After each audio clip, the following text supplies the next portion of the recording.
Good morning, everyone. I call to order the May 4, 2023 special meeting of the University of Minnesota Board of Regents. I'm delighted to begin the review process for the interim president search. I'm also very pleased to welcome our new Regent colleagues, Regent Gully, Regent Turner, and Regent Wheeler. Why don't you raise your hands for the live stream? Wonderful to have you join us. Welcome back to our third meeting in the West Committee room.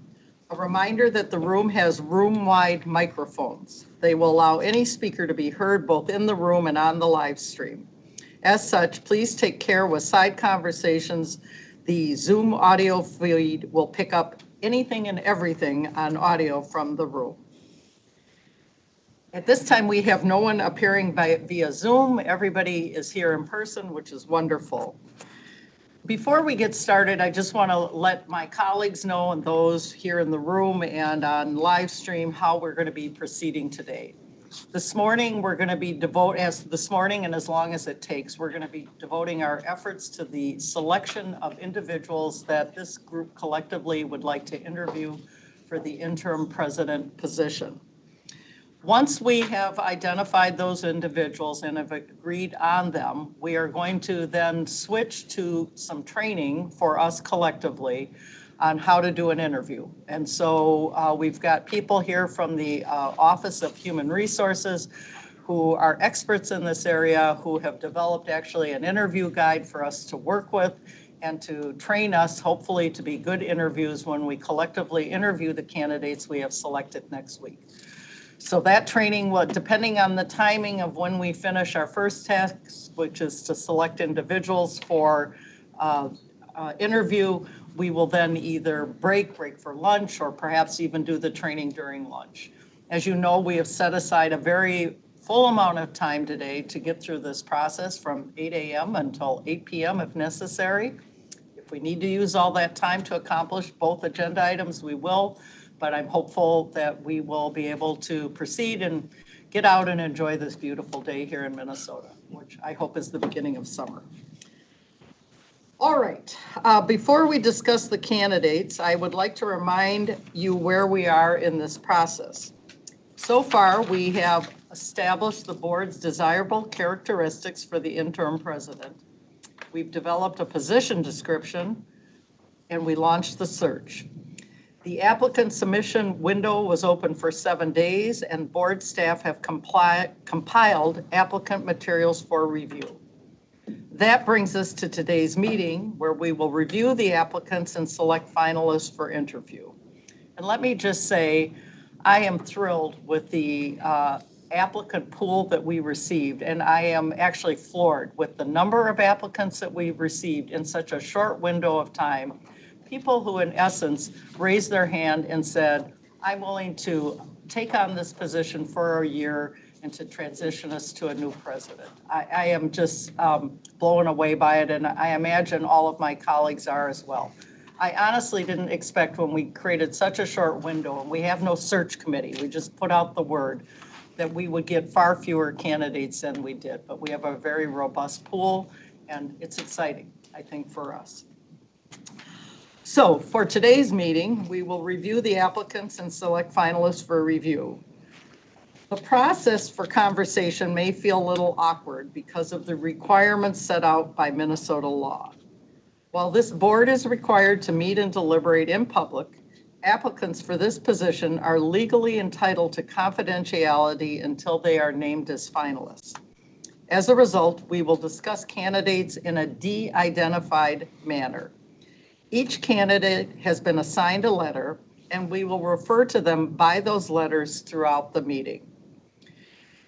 Please use the candidate de-identification table that has been provided to you. It is in this purple folder that you have each received. It's critical that we all avoid discussing any identifiable information, such as job titles, current or former employers, or any unique aspects of the candidate's background. We would also suggest that you use the term they or them pronouns for each applicant if you're not referring them to as applicant A or by their letter. I recognize that this is going to make our conversation more stilted than we are used to, and I want to thank you all in advance for your careful adherence to this legal requirement. I want to remind you that you've received these folders. They say confidential. They have your name in the upper right-hand corner, and inside is that table. It's very important that when you are not looking at the table, that you put the sheet of paper back into this folder so that it is not accessible to anybody here in the room other than those of us at the Horseshoe. And from time to time, people in the audience may come up to visit with us on a break. It's absolutely critical that they not have access to or be able to see what's in the folder. So we have to be very careful. With that, we'll begin. And to start, I met with Brian Steeves, our executive director, and my two co-vice chairs, Regent Hipsch and Regent Kenyatta.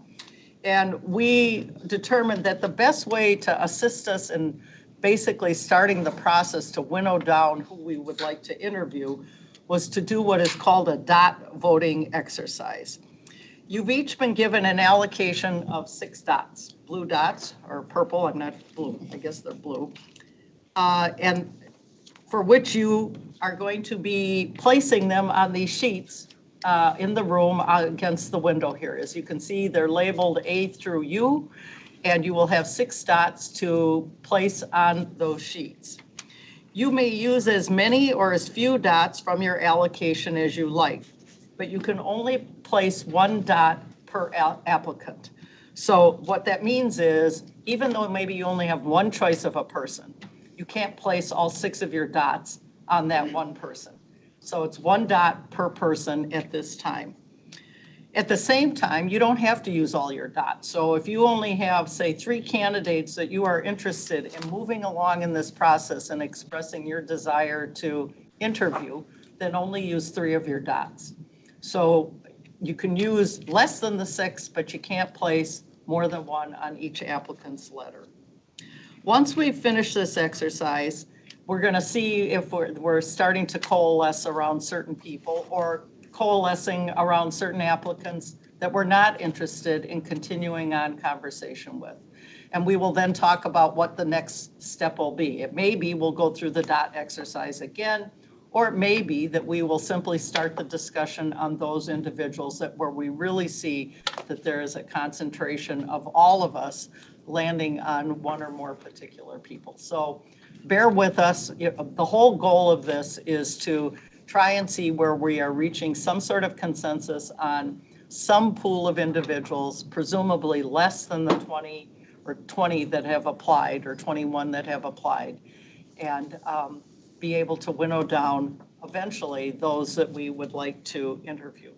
Just so you know, we have not, unless you decide you want to set an arbitrary number of candidates who we would like to interview. So theoretically, if you said, you know what, we can't decide, we want to interview all 21, then that's what we'll do. I doubt that will happen. I do expect that we're going to be able to winnow this down, but we're not going to set an arbitrary number. And know also that if you have a particular candidate who didn't garner a number of dots, or in other words, a number of people voted for them, but you feel that we should have further discussion about those individuals, we can do that. There's nothing that is going to prevent us from somebody saying, you know what, I realize applicant K did not have many dots, but I want to speak to why I think it's really important that we interview this person. And we will open it up for discussion. So this is a process to assist us, and we're not wedded to any particular process, but it is one that is used in a variety of contexts by people who have to go through a situation like we have, where you have lots of choices and you're trying to figure out where the group is rallying around 1 or more of those choices. All right. We don't have any people on Zoom, so we don't have to use the texting procedure to you, Brian, so we can move on. And so at this point, unless anybody has any questions, you know who the individuals are from your folder. If you just want to get up, we can get up collectively. All of our dots are the same color, so nobody's going to be able to guess who put down what dot. and go around and place your dots on the candidates that are shown on the wall. Yes, Regent Kenyanya. Madam Chair, thanks. Do we have a few minutes to do this? We don't have to. Oh, absolutely. Yeah, Right. there is no, we have a lot of time. All right. Yes. So when you're ready to place your dots, just step up there and start doing it. And when everyone is done, presumably we'll be seated and we'll take a look and tally up the numbers and see if we're starting to see a pattern. Okay.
Hmm? Okay. Start, okay, all right, and then I want to. Doing the others, so I can still check them. Oh, all right, okay, all right. Those ones might be easy consensus. Okay, okay. Totally. It's a one of them instead of. Summarize. Yeah, you want to do that as soon as they're done? Okay, all right, yeah.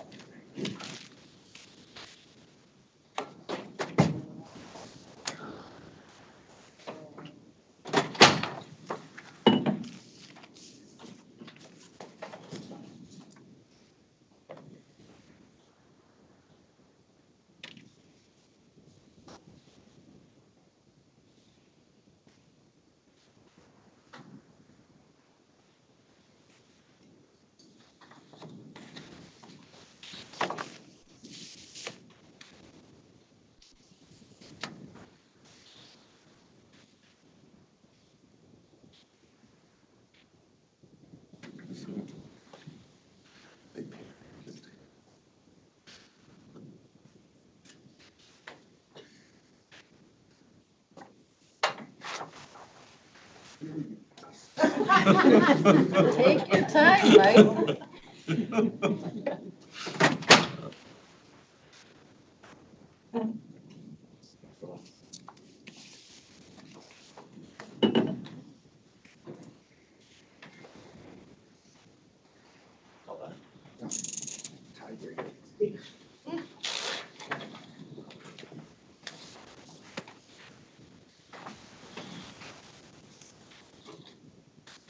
What I've asked Brian to do now is put the tallies down there.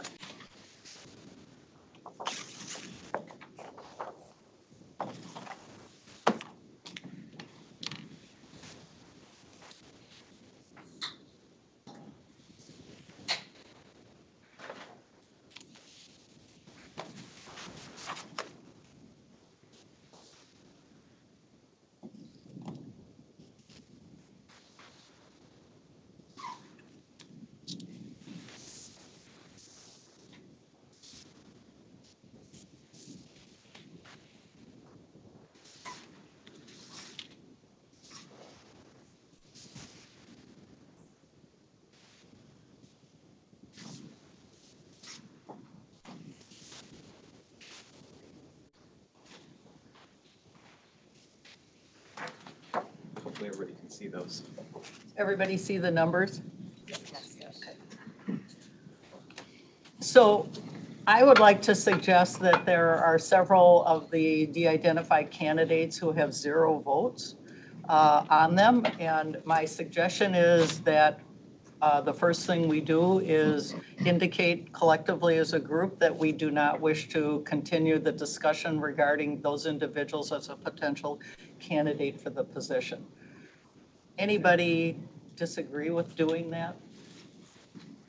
Okay, so at least on my sheet, I'm going to do that just so I can visually see where we are, and then we'll talk about what the next step is.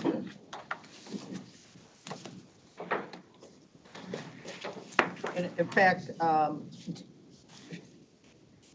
is there any point of listing them off, which ones have 0, or if people can do this based on what they can visually see? Yeah. Okay, Everybody. all right, okay.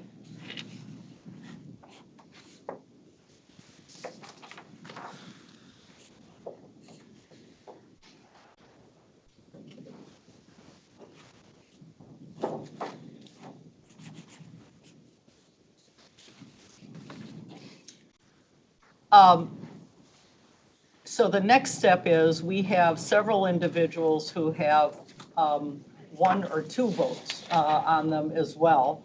And I would suggest that we also remove them from consideration and further discussion as a candidate. But again, if anyone feels like that's not where they want to go because you are one of those who placed a dot on those individuals, I don't want to preclude any discussion about by anyone with regard to candidates that they at least initially express an interest in interviewing. But my suggestion would be to pull those off who have a 1. Anybody disagree? 1 or 2, or just the 1? I'm doing this one at a time. Yeah, those who have, let's do the ones who have 1 vote. I agree. Agreed. Okay, all right.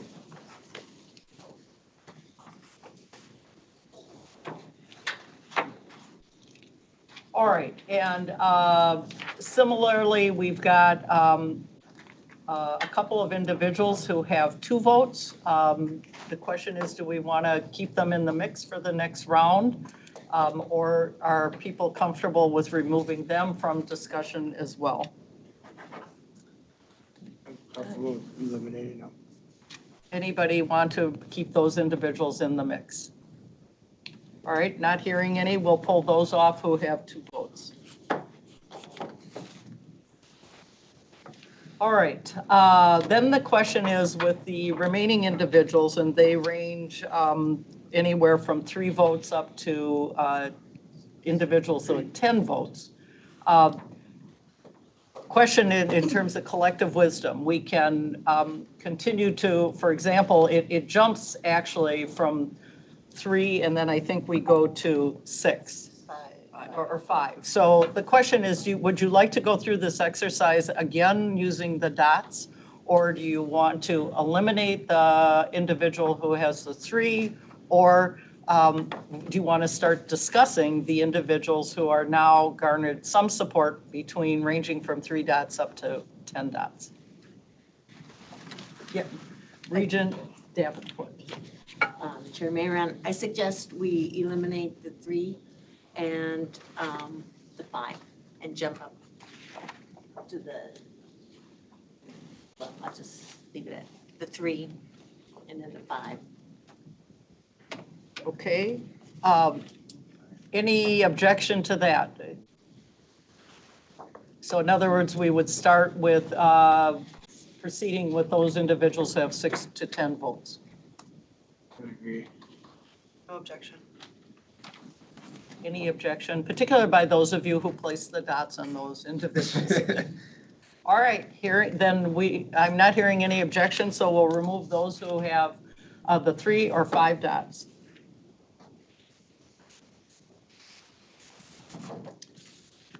All right. With respect to the remaining individuals, then, I am showing we have 1, 2, 3, 4, 5 individuals that we have now identified. Correct me if I'm wrong. Or I count 6. Did I miss them? I count 6. I can't count? All right, where am I? Oh, here. Oh, Mr. Steves, you have it? Yeah, oh, I missed that. Okay, 6 individuals. I would suggest actually that I think we're at a point where we could start discussing these individuals, that it's very close. They've garnered, I think, good support, and we begin the discussion. But if people would rather go through the exercise one more time, the dot exercise, or, you know, I'm imagining each of you have been through a similar process where you're trying to find where you have consensus, so you have a different idea on how to do this, to ferret out where we are reaching commonality. Happy to hear that as well. Yes, Regent Regent Hipsch. The other one. We get mixed up all the time. I'd like to move that we can use our first names. Okay, that's fine. Regent Doug. Well, if we're looking at, what's our intent of how many we want to interview? Again, I had indicated that I don't think it's I personally don't wish to eliminate. I would set an arbitrary number on how many to interview. So I want to make sure, so that's my own feeling, but others may say, you know what, we should only interview 2 or 5 or 4. Okay, that was my question. Do you have an opinion one way or another on No, it? I'm just looking at the 6 that are left, and I don't think that's too many. I don't think we should feel like we have to eliminate anybody else at this point. But I mean, if we do, that's all right too, so. Okay, all right, yes. I'll just go. Regent Farnsworth. Thanks, It's Chairman. too, I better have more latte. Okay. I was kind of going to go along with the same thing that Regent Hipsch said. I mean, I think that these 6 would all be worthy of an interview, and so I certainly want to hear more discussion though, but I don't see a point in doing another exercise or, certainly discussing each of them would be good process, but I actually think the pool as is really good. Okay. Yes, Regent Kenyanya. Thank you, Madam Chair. I understand that sentiment. I just think we're going to pick one, and we're only going to pick one. And we know this is a public and also therefore somewhat invasive, maybe that's not the right word, right? But I wouldn't want to have people go through the process for our edification if we can do some of that harder work now for our benefit and theirs. So I mean, everyone that's left, I agree. I mean, these are quality candidates, right? But we're only going to pick one of them, and I think the application materials with some discussion will allow us to pare this down a little bit. Just honestly, I think for the candidates' benefits. Okay, good points. Yes, Regent Davenport. Thank you, Chair Mayor, and I agree with Regent Kenyanya that I think we can have some discussion and then do the dot exercise again, knowing that whatever number of dots we have, we can use all or a fraction thereof. Okay, there's a suggestion. So I'm seeing some nods this direction of the head that what people would like to do at this point is have a discussion about the remaining 6 candidates. And then after that discussion, we would go through another voting exercise to see again if we are coalescing around more than one candidate to bring them in for an interview. Everybody okay with that? Anybody have a different suggestion? All right, looks like people are okay with that process. So why don't we open this up then for discussion on any of the candidates. And this will be informal as well. By the way, ultimately what this will get to is at the end, we will someone will nominate an individual to be interviewed, and presumably someone will second that, and we will vote on that. It'll be by majority, and if the majority, 7 or more, agree that that candidate should be interviewed, then that candidate will go into the next step. All right, let's open it for discussion. Could I ask, could we go through these candidates kind of one at a time instead of having an overall conversation? And I know we can't say anything, but that will could be identifying to them. But I would appreciate sort of talking about maybe like what we saw that made us vote for them, or what we saw that made us not vote for them. Okay. Good idea. Anybody object to that? So we'll focus one candidate at a time. People can talk about pros or cons. Yes, Regent Wheeler. I don't object to that at all. I wonder though if in going through these candidates, and boy, thank you Regent Davenport for your little sheets that gave us the criteria by which we ran through them. I wonder if by going through these, we thought of additional principles by which we want to, some overarching principles by which we would judge them, and then go into the individual candidates. So for example, I really liked and appreciated, we weren't here, the criteria that you all gave us, when looking at this position, really sound. But then I was thinking, as 3 of us have, 4 of us have just been around, talking to many legislatures, that, there's a lot of political divisiveness. So do we want to consider, candidates who might be less political divisive, as one of the overarching things? We might want to consider, I think you had something about constituents, somebody who's aware of the constituents involved in higher education. So the only thing I might ask as a preliminary to that is like, are there some overarching things, especially when these are de-identified candidates, that we might consider? Good point. Similarly, if there is something that you consider a knockout feature, that if a particular candidate has this particular qualification, it's a basis for saying no. I think similarly getting that out, and it may or may not be on our list of what we talked about. We did it in the affirmative: desired characteristics, required characteristics, etc.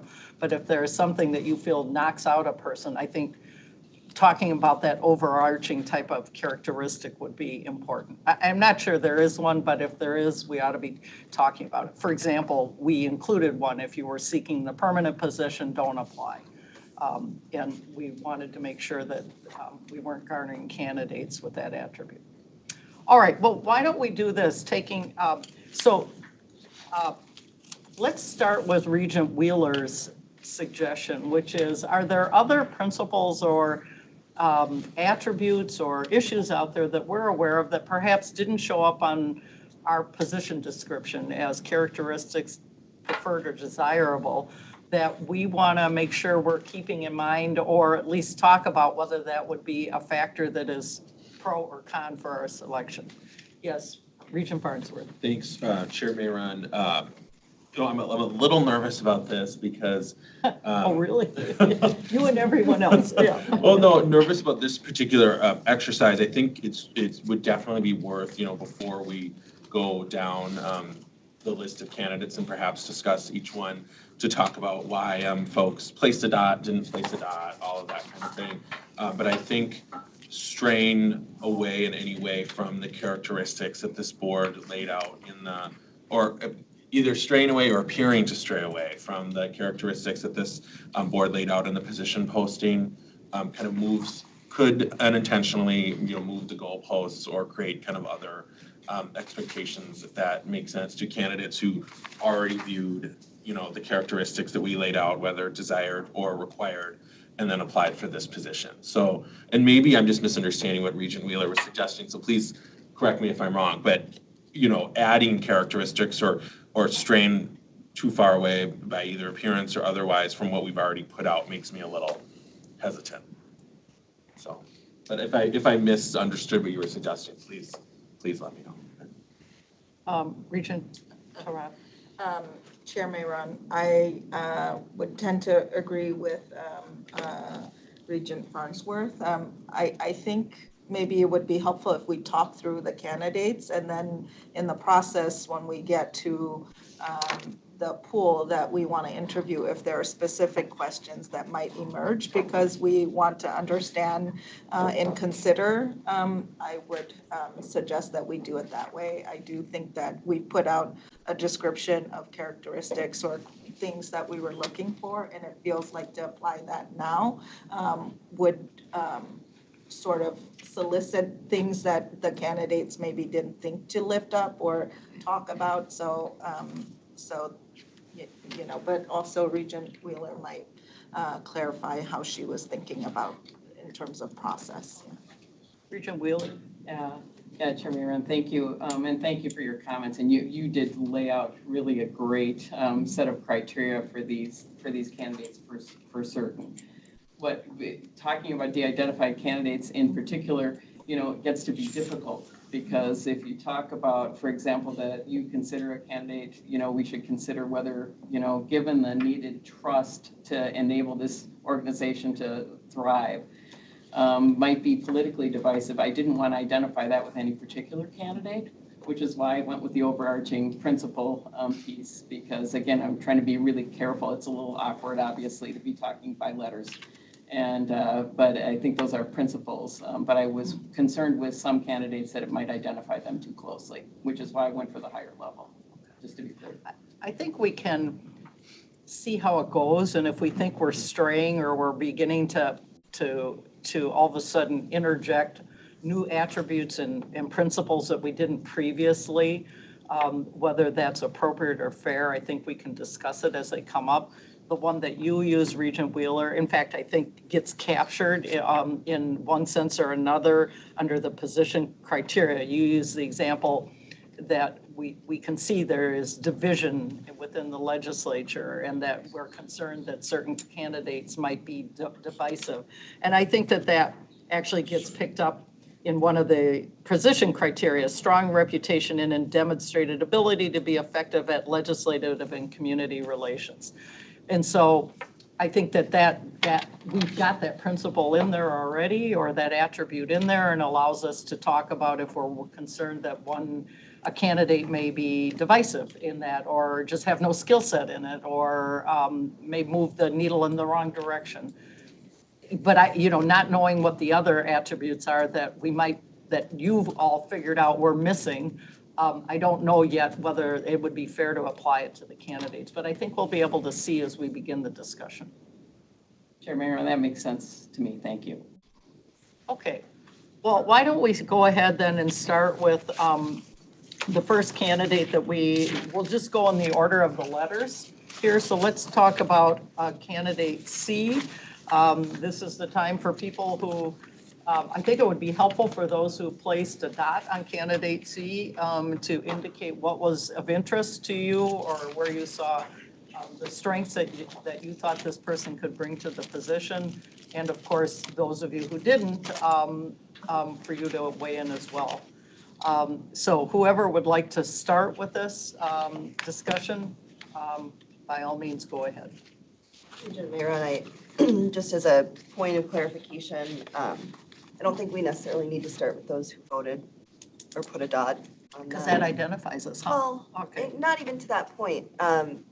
Just, I want us to have as open of a dialogue as possible, and I certainly wouldn't want someone to be waiting because they didn't put a dot somewhere. If they have strong feelings one way or another, to start the conversation. And so, while a very minor point of clarification, I would just ask that we just move through them, and whoever wants to speak to the qualifications and characteristics can do so. Okay, all right. Fair enough. Would anybody like to speak as to individual C? Madam Chair, I'll Yes, start. Regent Kenyanya, start us off. Thank you. I think some things that stood out to me about individual C, at a high level, at least a perceived familiarity with the institution, executive experience, specifically in large organizations, government relations experience, and what I'll characterize as industry experience that would be much appreciated at this institution at this time. I think that's clear. But without getting into specifics, that's just what stood out. Others who would like to talk about candidate C? Regent Mayron. Yes, Regent Fairhill. To the same way in which Regent Kenyanya addressed this candidate, their overall leadership in different venues stood out to me, as well as their knowledge of the university and their background associated with that. And then I would support the other reasons Regent Kenyanya raised. Others? I will share that the characteristics that were identified by my fellow Regents Fairhill and Kenyanya are I found to be very attractive characteristics as well. Checking a number of the dots for me in terms of ties to Minnesota, ties to academia, ties to some very important initiatives that we have ongoing, ability and at least background experience in government relations or working with the legislative bodies. So all of those characteristics I found to be attractive in this candidate. Yes, Regent Gully. Forgive me, I'm gonna go slow so I don't say anything identifying. This particular person served as I think this is general enough to say, a management consultant with an organization that has ties to anti-union work, and that concerns me. Okay. Others? Regent Turner. Chair Mayron, I would agree with that assessment. I just didn't know how to say it. Okay, all right. Thank you. Other concerns? Yes, Regent Kenyanya. I'm sorry, Regent Farnsworth. Thank you, Chair Mayron. I would just say that, I was going to highlight, similar to what Regent Kenyanya said, around kind of relevant industry experience for the university right now. Glad we're talking about candidates because I may perhaps learn something from fellow regents, so that is helpful.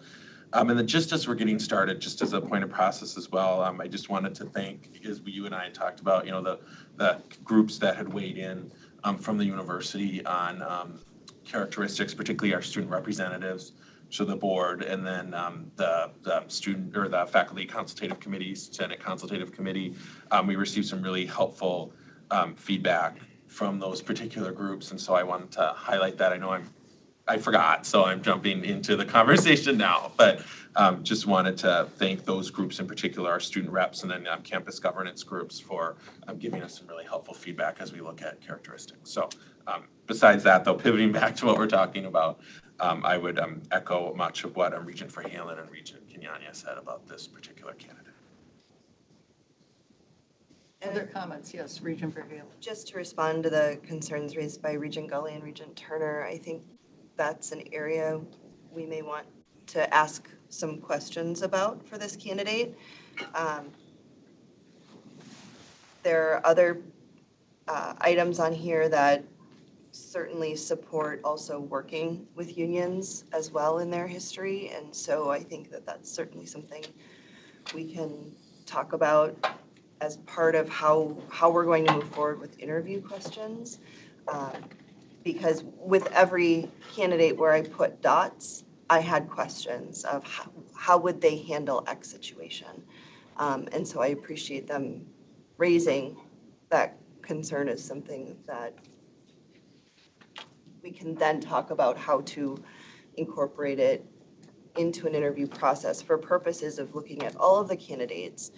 I would still say that this is a candidate that I would like to see moved forward in the interview process. Madam Chair. Yes, Regent Kenyanya. Yeah, just to follow up on that point, I guess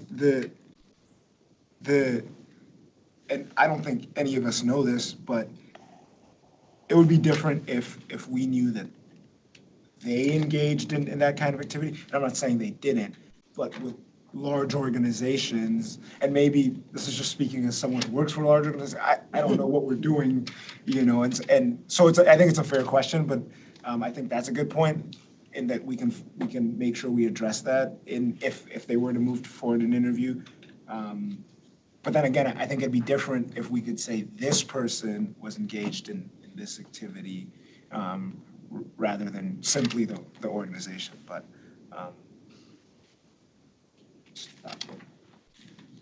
Okay. Other comments about candidate C?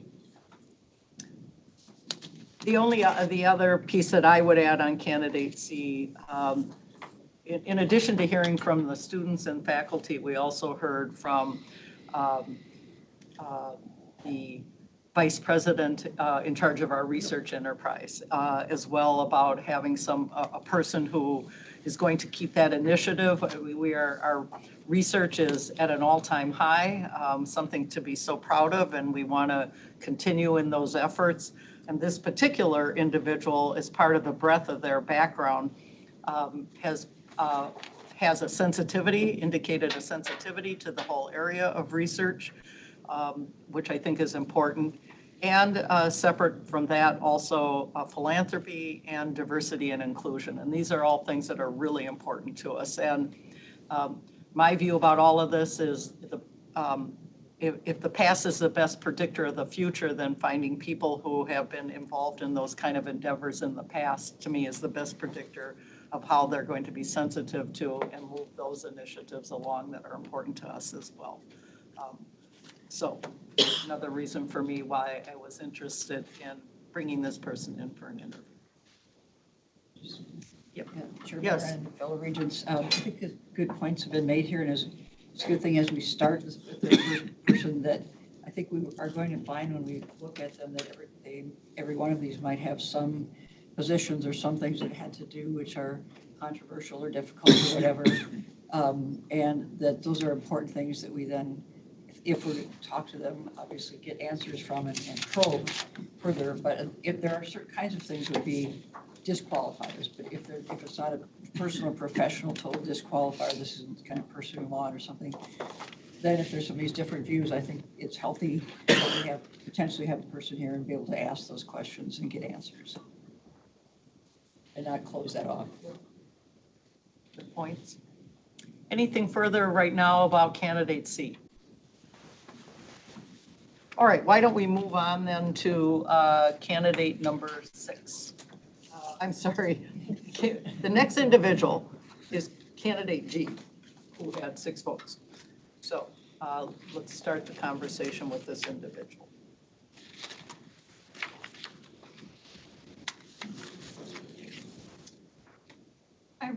I did find, is it okay to speak? Sorry.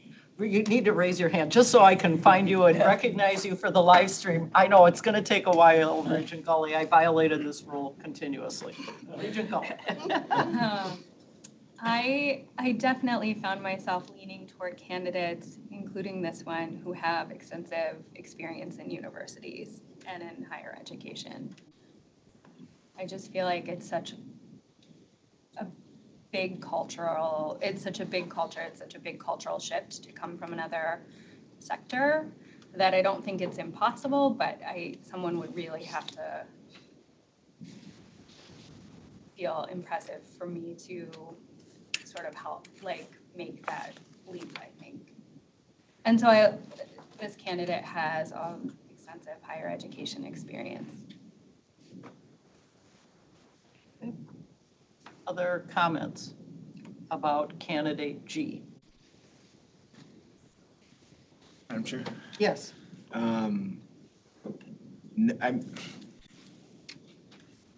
just point out that this candidate, this is interesting to say. If this candidate weren't in the pool, it would lose something. Yeah. I know you get it. Say that again, please. Yeah. If you look at the list of the remaining candidates, this candidate is unique in one way that I think is important. But that's, I'm not saying that, that's, yeah, okay, thank you. My counsel has. No. No. I hear what you're saying as well. Okay, all right. Your fellow regent concerned about Yeah, thank you. Yes, de-identification. Thank you. yes, I get it. Does anybody not get what he's, I have no what he's saying in code? No clue. And thank you. I'm sorry, Regent Turner? Did you say you don't get it or you do? What he's trying to. I don't. If you could be just a little more clear where you're trying to allude to here. Can I yield to Regent Verhalen? Okay, we'll try to see. Are you calling a friend? Yeah. All right.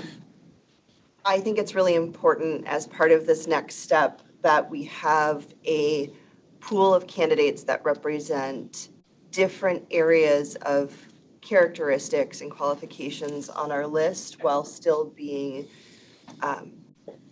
supported for the next step by a majority of the regents. And so I think that this is one of those candidates that meets those kind of threshold qualifications for the next phase of our process for me. Regent Turner. Regent Van Halen, I'm sorry, Regent Kenyanya, but you explained that much better. Thank you. I had more time to think about it. Get used to it. That's usually how it works. Usually attorney.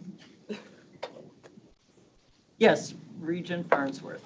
I understand what Regent Kenyani and Regent Verhalen are saying, and I would agree with that.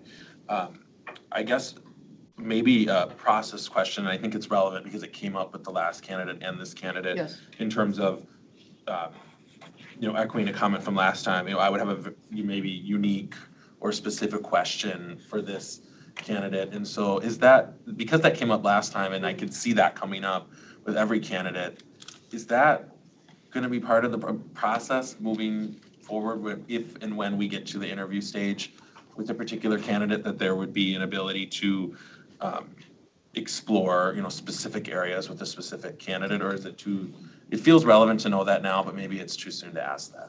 Well, let me just say, because I've had an opportunity to see the interview guide that our Office of Human Resources has prepared for us, as have also Regents Kenyanya and Regent Hipsch.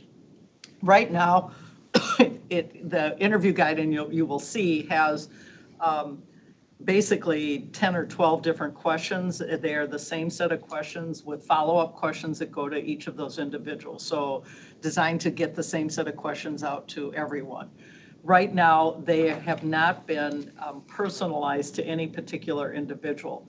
So I think when we do our training here this afternoon and we have the experts in front of us, we can explore how it is we can, during the interview process, also then get those general questions out that everybody's going to answer, but because everybody has certain, call it strengths that others may not have, or attributes, that we want to probe on or we're concerned on, I would assume there has to be a way that we could individualize each one of those or personalize each one of those interviews. Now, that's me speaking, but we can design it any way we want. So I think you should assume that there will be a way for us to ask questions of a particular candidate that we would like that candidate to address that the other one doesn't or other ones don't because they don't have that particular attribute.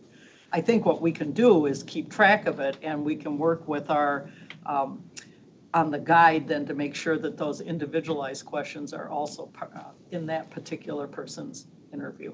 Got it, thank you. I don't think, it wasn't a deal breaker if I, can't ask a candidate a particular question, but I just think it's relevant. And so, well said on other folks' comments about this candidate, and I would agree, and that was helpful. Thank you. Question. Yes, Regent Hipsch. So, Chair Maron, so, I mean, if the consensus is to give candidate G an interview with 6 votes, how could we not give an interview to all 6 at this point? And so then at the risk of talking in code and saying something wrong, I mean, if we're going to interview all 6, let's cut to the chase and let's just extend the invitation and ask them the questions directly versus talking in code. Okay. That's my feeling. Yes, Regent Johnson. I agree with Regent Hipsch. It seems like we have 6, and mine were all at this end, so I haven't had a chance to comment yet. But since we clearly have 6 that got the most votes, I think what Regent Hipsch just said is very logical. Okay, Regent Kenyanya. I would just comment that those are the initial votes, right? And yeah, I have good ideas. I have bad ones too, and maybe I had some bad ones here. And I feel like we benefit from the discussion in that way. I understand that logic, right? And maybe if post-discussion our votes are looking as close, then maybe that makes sense. But I think I would imagine as part of this discussion, I would glean things about candidates that I hadn't teased out, good and bad, and our numbers might shift. And this is with respect, again, to my earlier comments. Again, just my preference to keep the interview pool as, let's say, defined or, targeted, as possible. But I understand that concern, but I would just say those are just our initial votes, and I don't know if that's where we would be in an hour. Okay, other comments? Yes, Regent Davenport. I just want to state that I concur with Regent Kenyanya. Yes, Regent Farnsworth. Thank you, Chair Maron. I was going to wait to weigh in on this again until after the exercise, but since we're talking about it now, I feel compelled. I guess I'll just kind of restate briefly what I said earlier. I take a very opposite approach from my good friend, Regent Kenyanya. I don't think we would want, I think it's, again, good that we're having the discussion. I think I'm going to come out on the same side as Regent Hipsch at the end of this. And I don't, I think this is a very public position. This is a public institution. Hopefully the candidates would feel comfortable going through the exercise to serve in this position. And I don't think we'd want to have a really defined, defining the scope when I think we have, 6 candidates to explore doesn't serve the board well or limits us in a way that I think is unnecessary. But that's just, I'm more along the lines of where Regent Hipsch is at, but certainly willing to continue the conversation. But since it came up again, I wanted to state that again. Anybody else? I will share, I concur with Regent Kenyanya and Regent Davenport. We may end up, Regent Hipsch, saying let's interview all 6, but I find this very helpful for me to think through, because I'm hearing things that I may not have picked up on candidates that perhaps I didn't vote for. And so I think this is helpful, and maybe it doesn't winnow it down at all, but maybe it does. And so I realize that you'd like to let's just get there and get them in and do the hard work. But I think for all the reasons, I think being sensitive to these candidates as well, that we have given them good consideration before we ask them to come in here and be questioned by 12 people, along with 5 other candidates. I just think the process, the outcome may be the same, but I'm more comfortable with a process that does some of this early vetting. Yes, Regent Gully? I was just going to say that I concur, and I also think that this will help us to think about the questions that we want to ask when we have them in front of us. Because, this was a very long application document, and I read it as carefully as I could in 2 days. But certainly, my fellow regents are bringing up things that I didn't necessarily notice, and I hope that I'll bring up things that maybe other folks didn't notice as well. So I feel really comfortable talking about it, and I don't feel like we're belaboring any of it at this point. So, All right. I have a feeling if we all took the Myers-Briggs test, we would come out differently, and we're all going to get to the right result. It's just different internal process to get there. Thank you for being respectful of each other's different ways of analyzing information. I will say with with candidate G, this person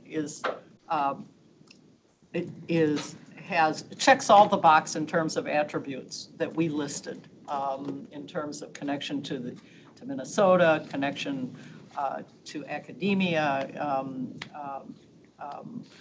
work with the legislature, initiatives that are a history of addressing initiatives that are important to the university. So, and this candidate brings a different perspective than the others, and therefore, to me, it's important that this candidate be in the pool.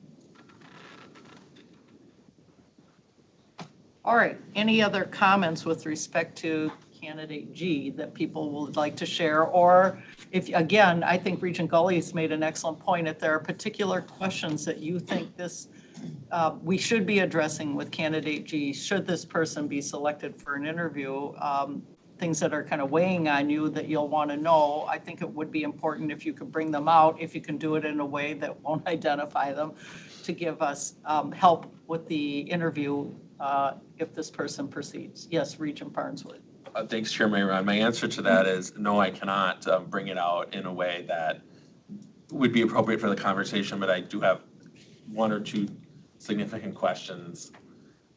Would have, a question about this candidate that, again, it would stray upon a way away from a de-identified conversation, but. I think we'll figure out a way to we can get identify that. We're going to have to figure out a way to get those questions into the interview, but I think we can find a process to do that. Yes, Regent Verhalen? Same comment.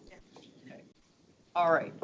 Then let's move on to candidate L. Comments?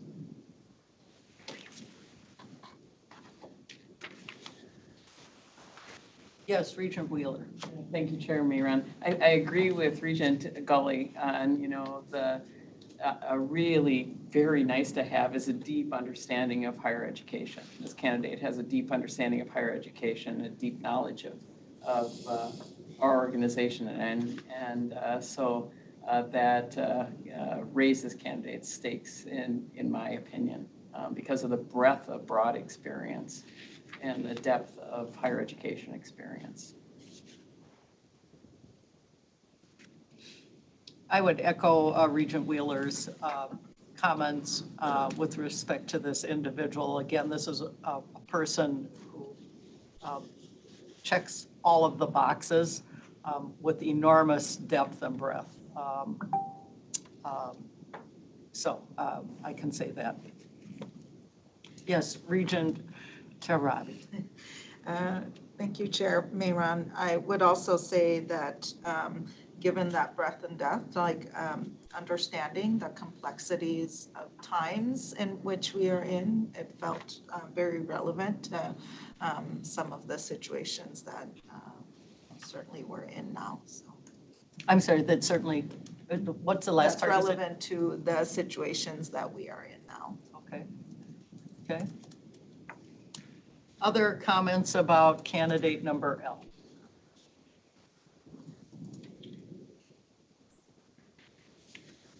any questions that any of you have regarding candidate L that you think you could put on the table. Regent Kenyanya? Just making sure I'm the right candidate. I would just comment, this candidate, again, their experience says balance knowledge of the institution with an external perspective in a nice, unique way. Okay. Other comments regarding candidate L?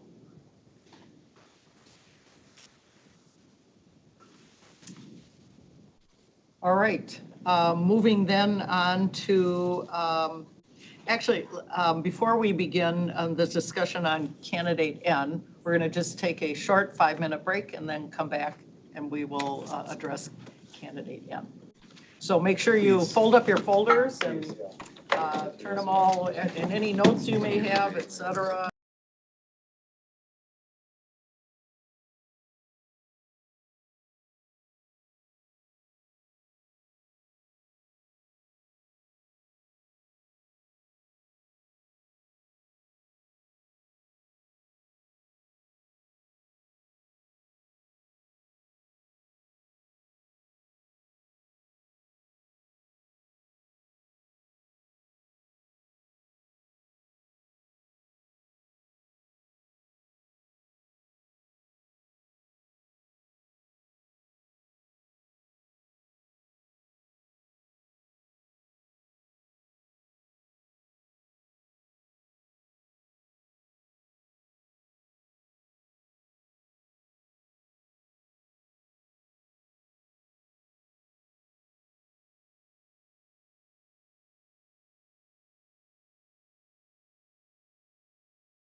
Let me just get my stuff out so I can keep track here.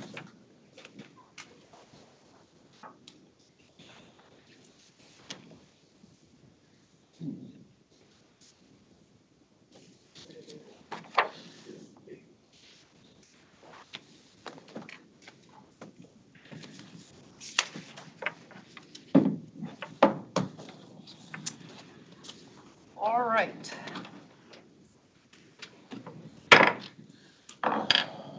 We're back at our special meeting to continue our review of potential candidates to interview for the interim president position. At this time, we will now start discussion on candidate N. Yes, Regent Hipsch. Well, I think all the candidates check all the boxes on our preferred and required qualifications. When I look at the board priorities, I think this candidate is going to do very well with, building trust and, setting the foundation for the president, for the next incoming president. And I think that we have to look at the board priorities, and I think that this person will really do well with our board priorities, because we don't want to lose a year here. And so that's why I speak highly of this person, so. All right, thank you. Yes, Regent Verheugen. So I agree with Regent Hipsch on board priorities. There were a couple items for this candidate that gave me pause. Not necessarily concerned me, but just stood out to me. On the other side of it,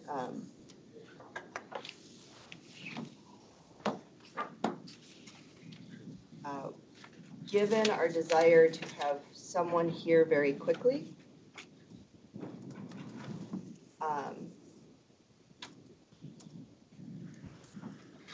concerned about that for this candidate.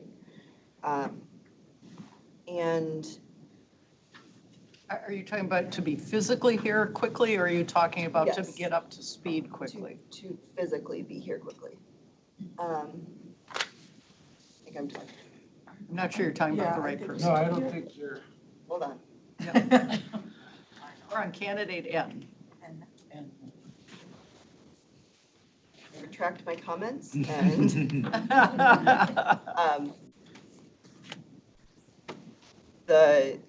sorry. My board book moved on pages, and so I apologize. Operator error. So one item for this candidate that stood out to me, especially given the comments from our Vice President of Research, is wanting to understand their understanding of that important function better. And that's true for several of these candidates, but this is one where that stood out to me. Other comments as to candidate N? Yes, Regent Gully. Thank you, Chair Mayron. I'm going to go back to my previous statement and say that I would really like to see someone with academic experience, and this candidate has very little connection to higher education, and that concerns me. Thank you. Regent Davenport? Thank you, Chair Mayron. I would, per the last two comments, recommend we look back at the full materials, because I think you'll see those concerns addressed. I'm not understanding what when you say look back at the full Look at the- materials, their look at the- materials or The application. at the application? Okay, that this person submitted. Correct. And you feel like they address those issues with respect to research and connection with academia? Yes. Other comments as to candidate N? Yes, Regent Farnsworth. I will just not repeating anything else anyone has said, but also add that I was pleased, this hasn't come up yet, but now I lost the page. I was pleased with how this person discussed or submitted information for the salary range expectation as well. So I'll just add that. Other comments? Regent Johnson. Thanks, Regent Ruth Johnson. Thanks, Chair Mayron. This is a candidate with important skill sets, experience, knowledge in our state, in community, in business, research, not so formally with education, but somebody I think would have an interesting, good perspective, and we would definitely benefit from interviewing this person and getting that perspective and deciding if that's an appropriate one for our interim president. So I'd advocate for keeping this individual on and bringing them forward to interview. All right. Regent Turner. Chair Mayron, I like the idea that this person has a lot of varied experiences, not just the academic. I've read in here, different areas that he dealt with in crisis, Please be careful about use the word they or They. their. Okay, Yes, they. Yep. I like someone who has a variety, had to deal with a lot of different issues as a general principle, that, for want of a better word, street smart kind of thing is appealing to me, because whoever they are, needs to, like you say, hit the ground running, be a problem solver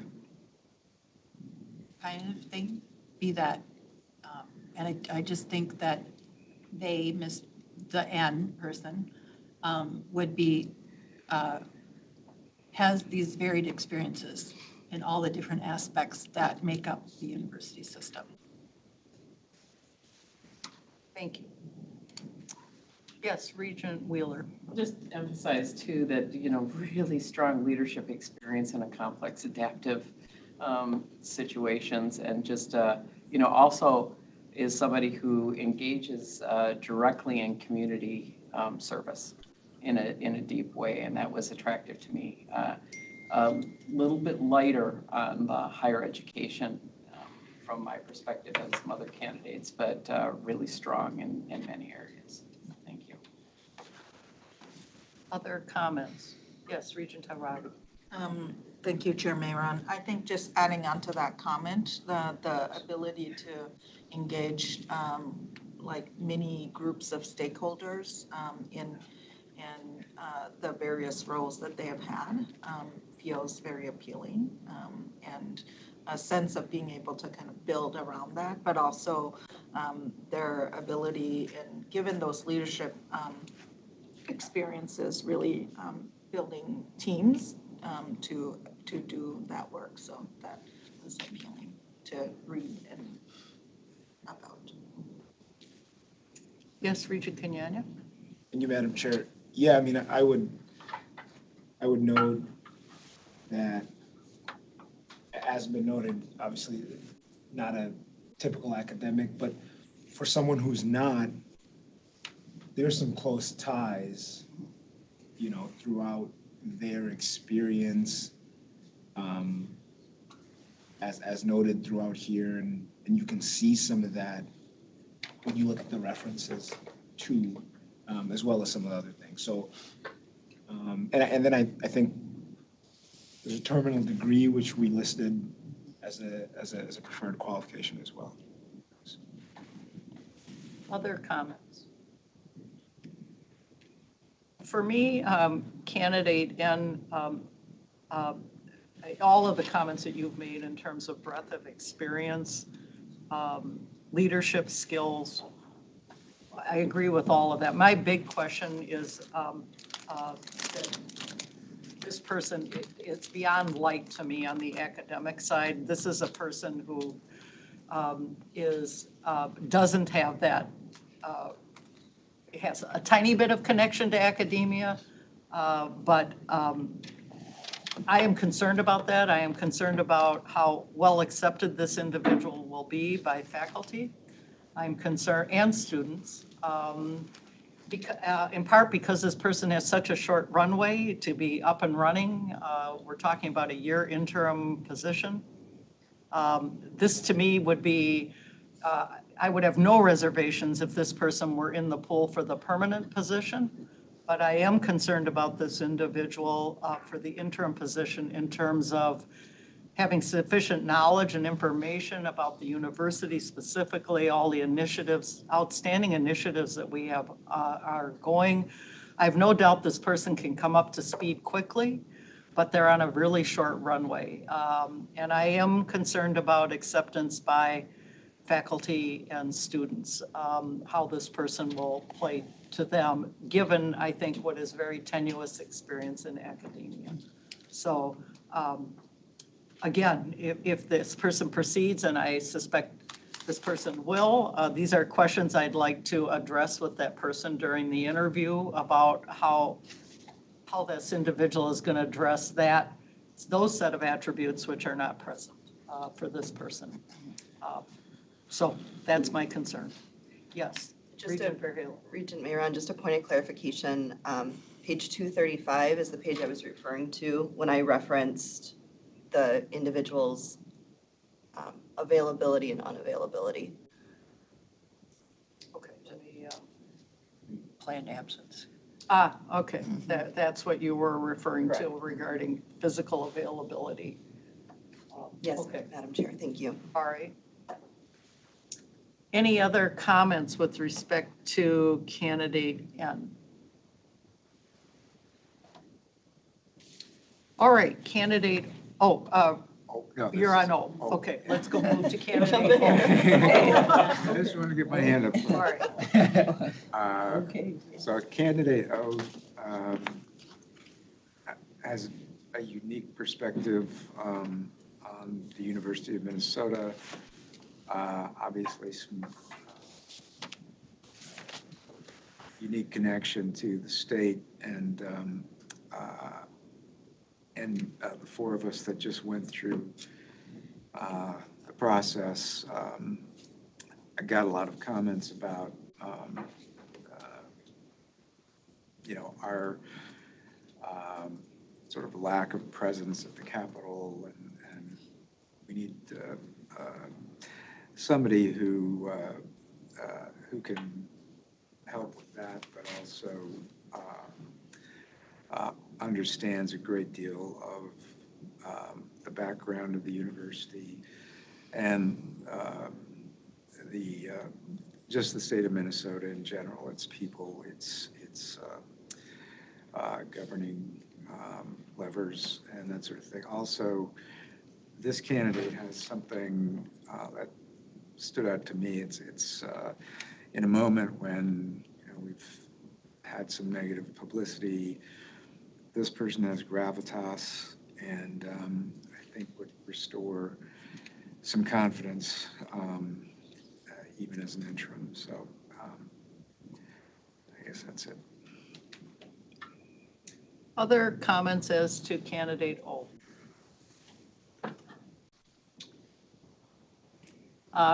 Regent Hipsch. Thanks, Chair Mayron. I would concur with Regent Johnson on his comments.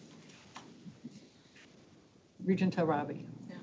I think some of the other concerns that we had about the other candidates and sort of lack of experience in academia and things like that. And then from the materials, I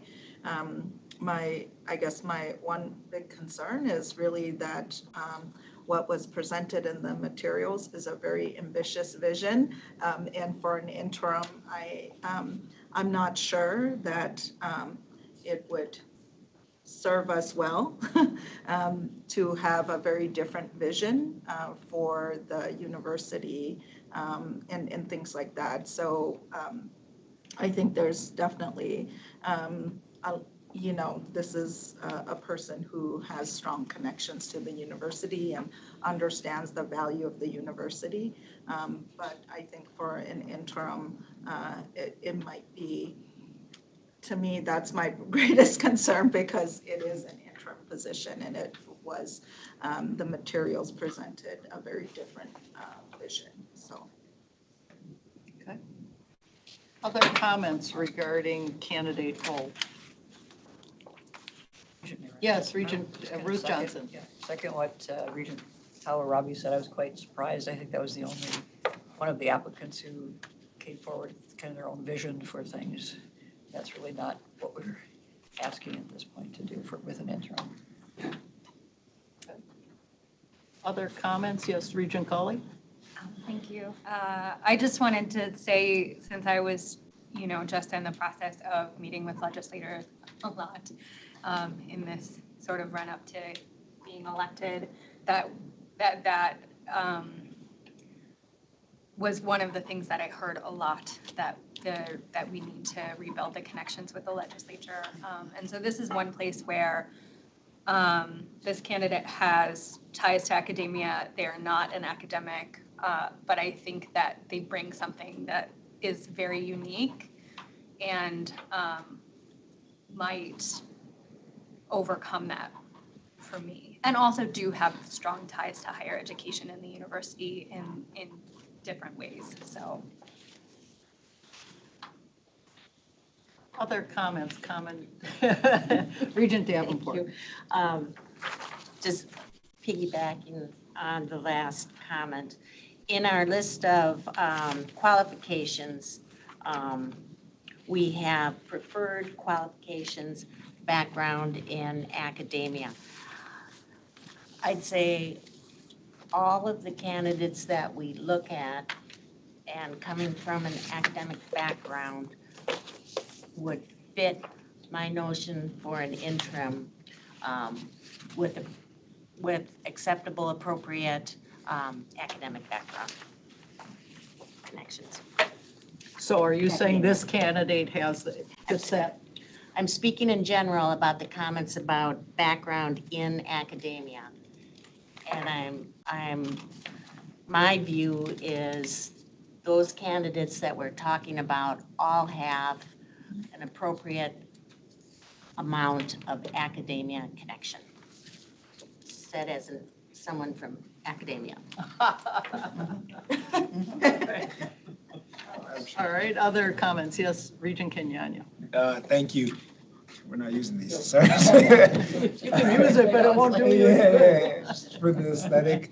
I'll just pick up on that point briefly.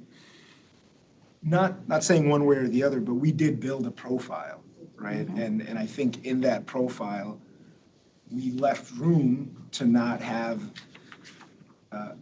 academic purist, Regent Davenport, and I'm not saying that's right or wrong, but we built a profile and let's not stray from that too much. With this candidate, I would comment that what is being touted, rightfully so, as their biggest strength could be weakness, but detriment. I mean, I think you all understand, there's two sides to that coin with this candidate.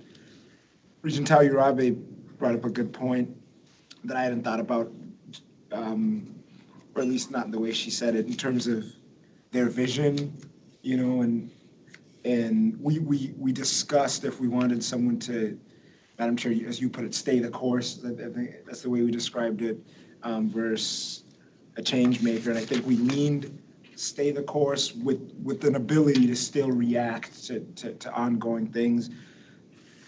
So you're right that's not necessarily what's written here. I wonder if this candidate would, because I mean, having that as your initial proposal, I don't necessarily see that as a disqualifier, because it's good you're thinking about these things, but then an executive then comes and works under the guidance of the board. I don't know this candidate, but I do wonder with their background how how that dynamic would work, taking that kind of direction from a board, just based on their experience, that's probably not how that dynamics worked in their leadership. Not saying one way or another, but just putting it out there. Yes, Regent Farnsworth. Thanks, Chair Mayron. I would just add to a brief comment, which is certainly respecting and hearing what other colleagues have said in this good discussion so far. I would just say, you know, I don't remember exactly what I said, and I don't want to watch the tape to find out, but I said. We're not going to pause it and do it. No. A The replay. No, I would advise against that. You know, I remember talking when we were building a position profile a few meetings ago and kind of laying a scale from stay the course to change maker, and I was kind of somewhere a little bit more in the middle, sort of what Regent Kenyanya said around understanding the uniqueness of interim leadership, but also leaving the space for a new leader to react to things, but also to work on board priorities and anything that reemerges. I certainly hear what colleagues are saying about this candidate perhaps being stronger in you know, speaking to specific things that they identified. I think you could kind of go point by point and whether folks agree or disagree with things, but my overall assessment of the application left me wanting to explore that more with this person, and I think an interview setting would be really conducive to that, to get at that question or concern that some folks may have. I don't share that concern as much, but then also to the comments around, or I guess what I'll say is that I think just making that comment about the interview process with that point, I think in general, as candidates, you know, are named finalists by the board and then we interview them in a public setting, there is time for public reaction and commentary to whatever candidates we select. And I think that would be a benefit to this candidate as well. And I'd be interested in seeing, just like I'd be interested in seeing with any candidates that we name as finalists today, that input between now and when we interview folks and then when we select someone. And so, you know, for those reasons, I would definitely be interested in hearing more from this person because their perhaps unique application materials intrigue me to want to explore more in an interview setting, and having been in lots of interview settings, I think this person would be conducive to that. So that's what I'll add. Okay. Other comments about candidate O? Yes, Regent Whelan. Thank you, Chair Mayor, and I'd say this candidate has obviously a lot of leadership experience, and that's a proven track record of that. My concern, and a couple of things we're trying to do is, one is to obviously fill the leadership position in the best possible way. Another is to restore trust, you know, among the elected officials, you know, in a significant way. I think those of us who were recently with many of them saw that that's a bipartisan issue, is the need to make sure that the glories of this university are seen greater than the challenges. My worry is that this candidate, as successful and as wonderful leader as they may have been, could be divisive in that regard and not serve us on rebuilding trust with all elected officials. Just a concern. Yes, Regent Verheugen. Chair Mayron, I'm going to somewhat echo Regent Wheeler's concerns, but more in the sense that a trend toward neutrality on some of those political issues is important as we think about the big picture of our characteristics that we discussed in our prior conversation in restoring that trust. To Regent Wheeler's point, it is bipartisan, and a lot of it really is in the messaging of what we are talking about as the university. There are said this before, there are many amazing things going on here at the University of Minnesota, across our 5 campuses, across our outreach posts, across all of the research functions that we have, our faculty, staff, and students. And those are not the things that we are hearing about in the news, and that the current or the most recent candidates for Regent were hearing about when they were going through their interview process. And I just thinking about how we move that forward is very important to me. Other comments? For me, with candidate O, Regent Davenport talked about that all of the candidates who we've identified, the 6 we're talking about right now, meet the preferred background on academia. And similarly, I would say each one of these candidates, to varying degrees, will be able to work with our elected officials and be committed to going over and have a track record of working with the legislature and on both sides, all sides of the table. That said, with this candidate, similar for me for candidate N,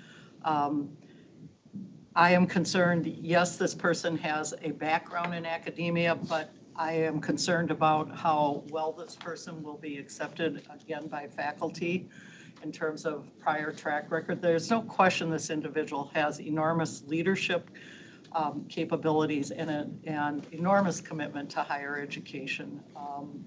I have no doubt about that, but this person does not check all the boxes for me in terms of I think it's light on the connection to academia, and for what has been expressed by others in terms of clearly this candidate, like the others, knows how to go over to the legislature and work with them.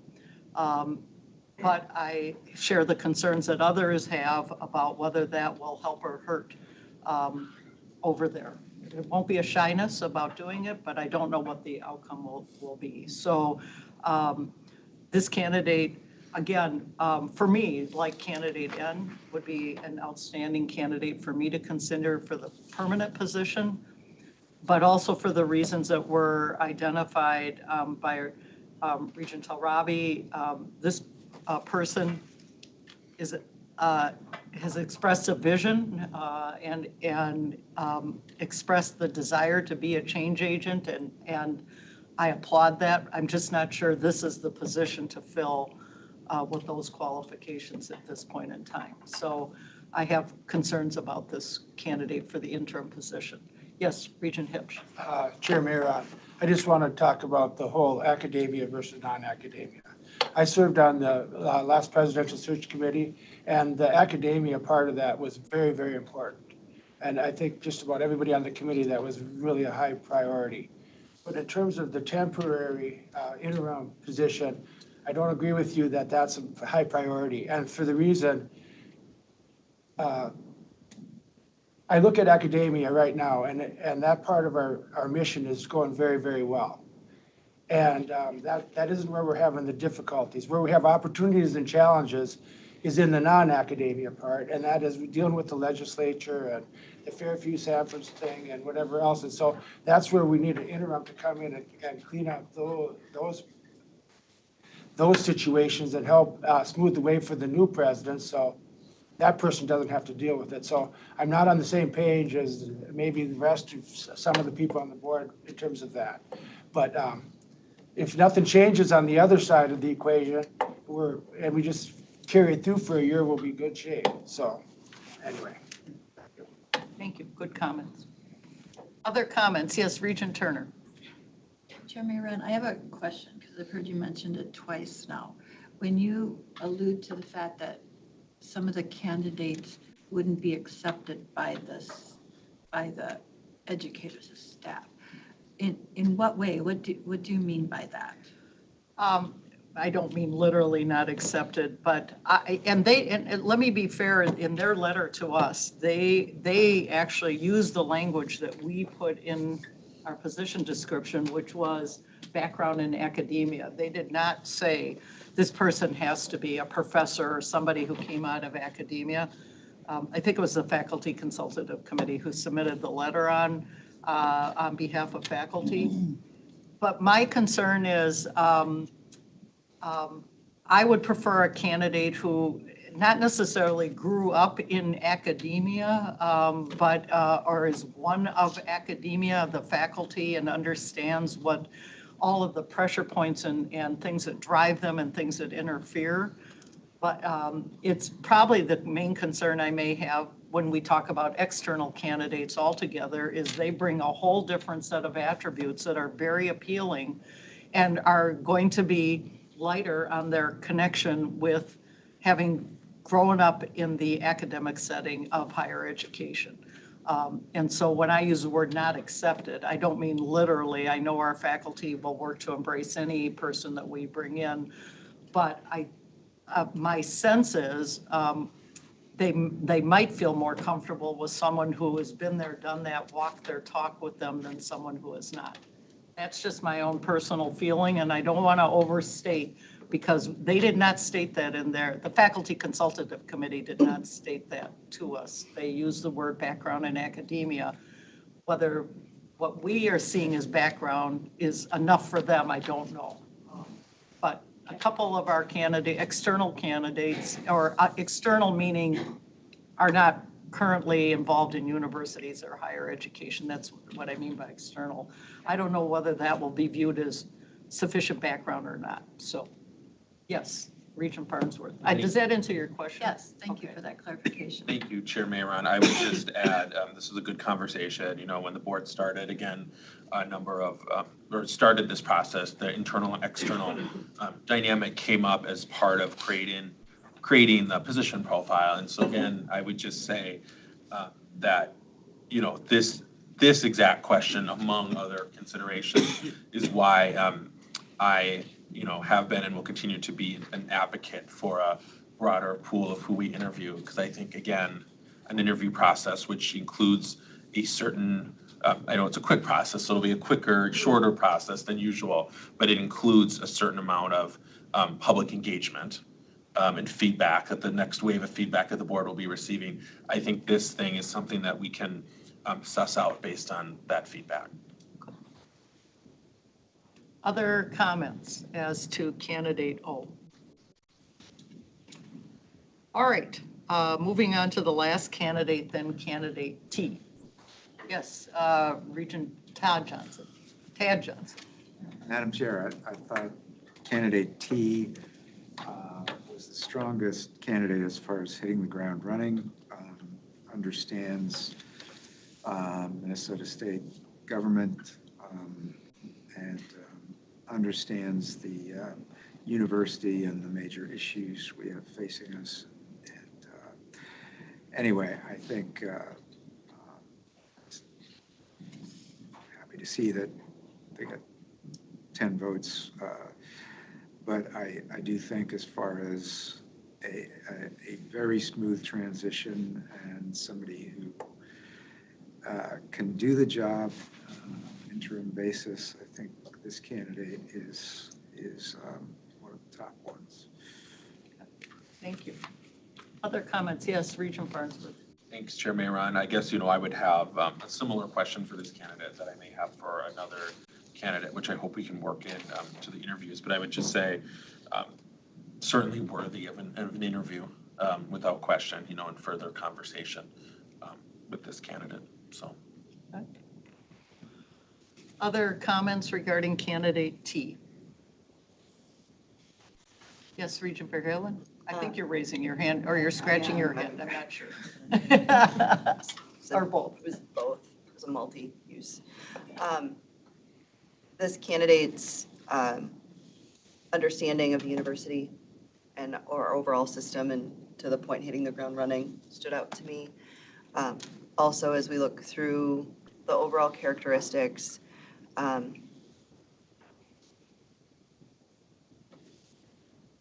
their commitment to our mission and vision was clear in their materials, and while similar to others as far as, nope, can't say that, never mind. I'm going to end there, Okay, all right. but I support the comments made up to this point about candidate T. Other comments regarding candidate T? Yes, Regent Davenport. Thank you, Chair Mayron. I would just state that I concur with the previous comments, that this is an outstanding candidate. Other comments? Madam Chair, Yes, Regent Kenyanya. my phrasing isn't fully baked, but I'm gonna say something general, just in case I don't want to miss the train before we move on. This is a good candidate, interview-worthy candidate, and yet there's some considerations we'd have to have as a board on what this appointment would mean for the university with respect to some specific items and initiatives. We'll leave it there. I just love talking in tongues. This is, sounds like my last relationship. TMI. Oh my Yeah, God. seriously. We'll unpack that later. You remember that the mics pick up everything? All right, yes, Regent. I agree with very worthy of an interview, and I concur with Junior Vice Chair.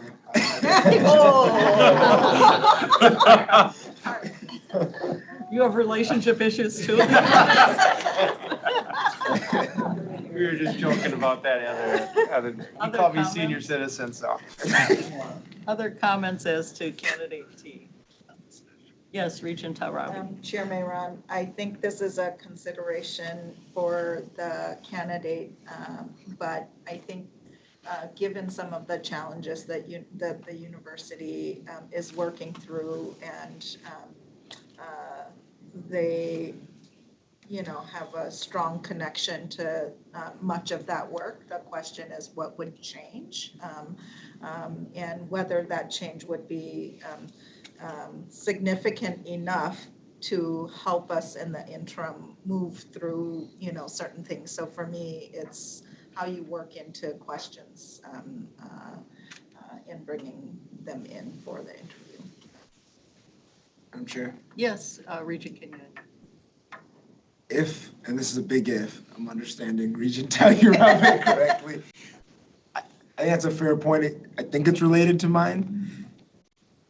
I would say, and we can work that in, but that's our decision to make rather than, if I'm a candidate, I think you should stop there. Okay. Yeah. Okay. That onus is on us, on just thinking about that consideration, not the candidate. Regent Ruth Johnson? Oh, all right. Other comments? I will say I support the comments that have been made by others. This candidate checks all the boxes for me in just huge ways with flashing lights. So definitely worthy of an interview. This candidate creates challenges for the university as well, and worthy of exploring those challenges in the interview process. All right. We have been through all the discussion. Is there anything that anybody wants to add with respect to the 6 candidates that had occurred to them as we were proceeding on others, pro or con, or anything else you want to add before we move to the next stage? Yes, Regent Fairhill. Chair Mayron, the question for you is whether, based on this conversation, we should go through another exercise or move forward with the candidates we just discussed? My suggestion is, it's a group decision. I think we should go through the exercise one more time. It was suggested to me, so the rule of thumb, to the extent that these dot voting exercises are used, is that you take the number of candidates and then you give people 25%, 1/4 of the dot. So we have 6 candidates, and that would mean we'd be giving like 1 1/4 dot to each person. I don't think that will work very well. So I am certainly, I think, so what I was thinking is, and would like your collective wisdom, is giving each person 2 dots. And if this is a situation, if you want to load up your dots on one candidate, you can, all 2 of them, or if you want to spread them among 2 candidates. I'm not wedded to this. I'd also be comfortable using 4 dots or something like that to try and ferret this out. I am hearing, on the one hand, a desire by some of our regions to say, you know what, we've got 6 good candidates, we've identified issues, let's bring them all in for interview. But I am also hearing others who've expressed a desire that if we think there are certain candidates at the end of the day are not going to succeed through this interview process, that giving them the pleasure of coming in to be interviewed in a group setting like this, we should be sensitive to that. So I do think that there is some value to going through the exercise one more time. And of course, as I've said, if people don't like that a particular candidate dropped out, then we'll have more discussion about it. And it doesn't mean that person can't be nominated and voted on. So I think we can maybe see that there's more coalescence around certain of the 6 candidates than others. I think it's worthy of going through the exercise. Does anybody have a feeling? Yes, Regent Davenport, I was going to ask on how many dots we use. We've been through this. Thank you, Chair Maron. I'd like to address that, given the comments made by people. I would propose we have 6 dots. We don't allow loading multiple dots on any candidate, but we do not need to use all 6 dots. I agree with that. Okay. Anybody disagree with the suggestion of my worthy colleague to the left? I disagree. All right, Regent Verheul and my worthy candidate to the right. In the past, I've done this by the rule of halves. And so in this case, it would be 3 dots. And, you know, whether we're allowed to load them up or not is not something I feel overly passionate about. As I said, there's no magic to this. We're going to get to where we want to get to no matter how we do this. So yes, Regent Farnsworth. Thank you. This may not be a surprise. I'd rather we not do the dot exercise at all, and just because I am assuming or making a guess what's going to happen is that there'll be interest, about discussing all 6, and then we'll just vote anyways. And if a candidate gets the majority vote to be interviewed, then that'll happen. And trying to be too prescriptive with the dot exercise the second time, I see why we did it the first time. I think we're going to get prescriptive and in the weeds the second time, and then we're going to end up, people are going to want to discuss a candidate that maybe has a less amount of dots anyways, and then we're going to go through the motions on all 6. I'm guessing that's what'll happen. That goes along with my previously stated preferences. Other comments? I'm sure. Regent Tarabi, I think you're raising your finger. I had a question, Chair Maron, on process, which is what will occur after the dots. If we are in fact going to take a vote, then I would suggest skipping the dots and going to the votes, because we will be seeing what that looks like anyway, unless there is another reason to do the dots for other considerations in discussion. So I just want to understand the process a little bit more. Yeah. It's evolving. Okay. It's really what as I said, I'm confident we're going to get to the right result at the end. It's just a matter of how we go about it. Yes, Regent Davenport. Thank you, Chair Mayor, and I would just say that I can go along with the 3 dots. But I think we should, for a statement that you made, is that at the end of the day, we're going to have one candidate and one person we bring forward, and that I do think that the dot voting helps us distill that further. Yes, Regent Kenyanya? Yeah, I would support the three dots. And I think, even if we do discuss people again and this, I mean, I think that's okay, we reserved a decent amount of time today and it's important, right? And if we have to go through several rounds of discussion, it's okay, the playoffs don't start till 8, Madam Chair. But no, I mean, in seriousness, the reason I'd also prefer to do the dots rather than going straight to voting, Regent Tawirabe, is because then we get to discuss right after that. And if we do the dots and find out we're still so dispersed that we're considering 6, that's fine, right? That's okay. Like, I don't have a prescriptive outcome, but I do want to just continue the discussion, I would say.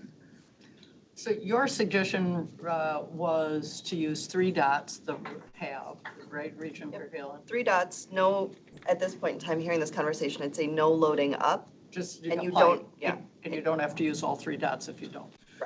I- All right, I'm going to use my executive prerogative for what that's worth, and we'll go ahead and use that process. We're going to take a short recess. The board office needs to reset the sheets and hand out our dots. Short recess, so please load all your materials back into your folder, and we'll come back in as soon as they tell us we're ready, probably in about 5 to 10 minutes. We don't have different colored dots.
All right, we are resuming our special meeting on the selection ultimately of an interim president. At this point, we are going to go forward and use our 3 dots. Again, it's 1 dot per person. Can't load up dots, but you don't have to use all your dots. So go ahead and then we'll see where that takes us. Thank you.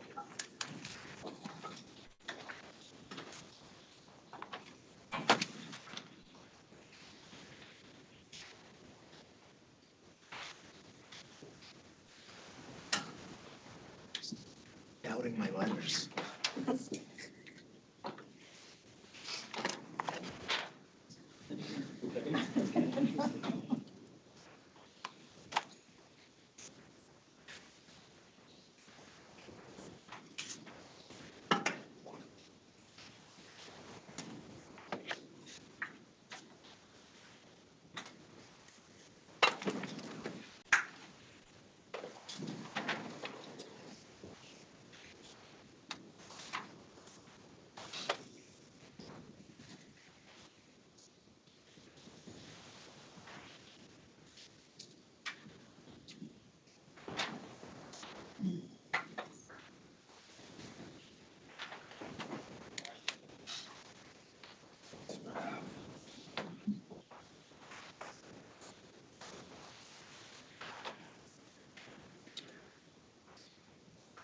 Has everyone placed their dots or still working on it? Everyone done it? Regent Gully, I know you're studying it. Have you placed your dots? You're good? All right. Do you want to go ahead and write it?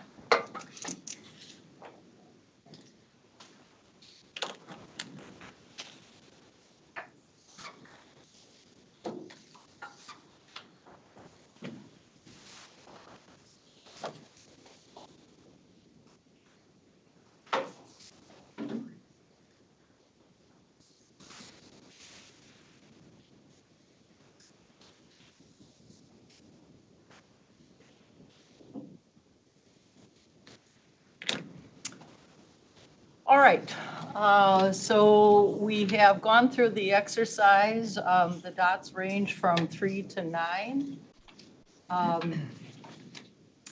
So I'm gonna suggest that we, I'm gonna suggest we proceed with candidates L, N, and 9, or T. So the ones with the 2 with 7 and T with 9 votes, and those with the 3, 5, and 4 drop out of our consideration for interviewing.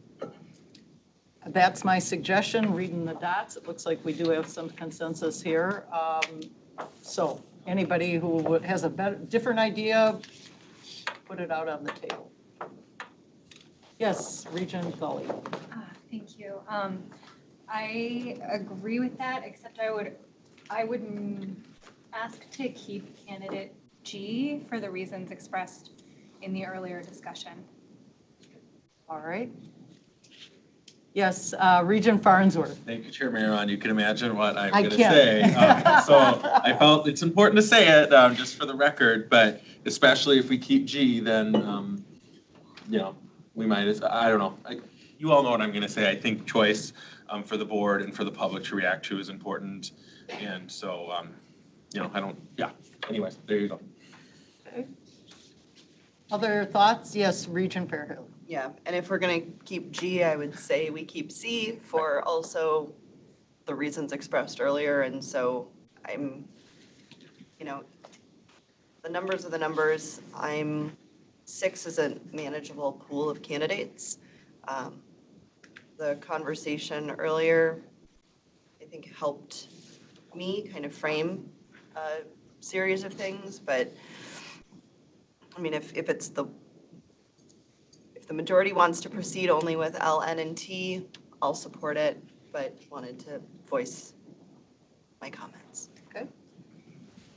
Regent Kenyanya? No secrets here. I mean, as fun as it was to read 12 Angry Men in ninth grade, I mean, do we foresee that? I guess the question is, with this, as this board is composed, and with our discussion, do we think we will appoint candidate C as the interim president? I don't know. And unless we think that is a possibility, I don't want to bring them here.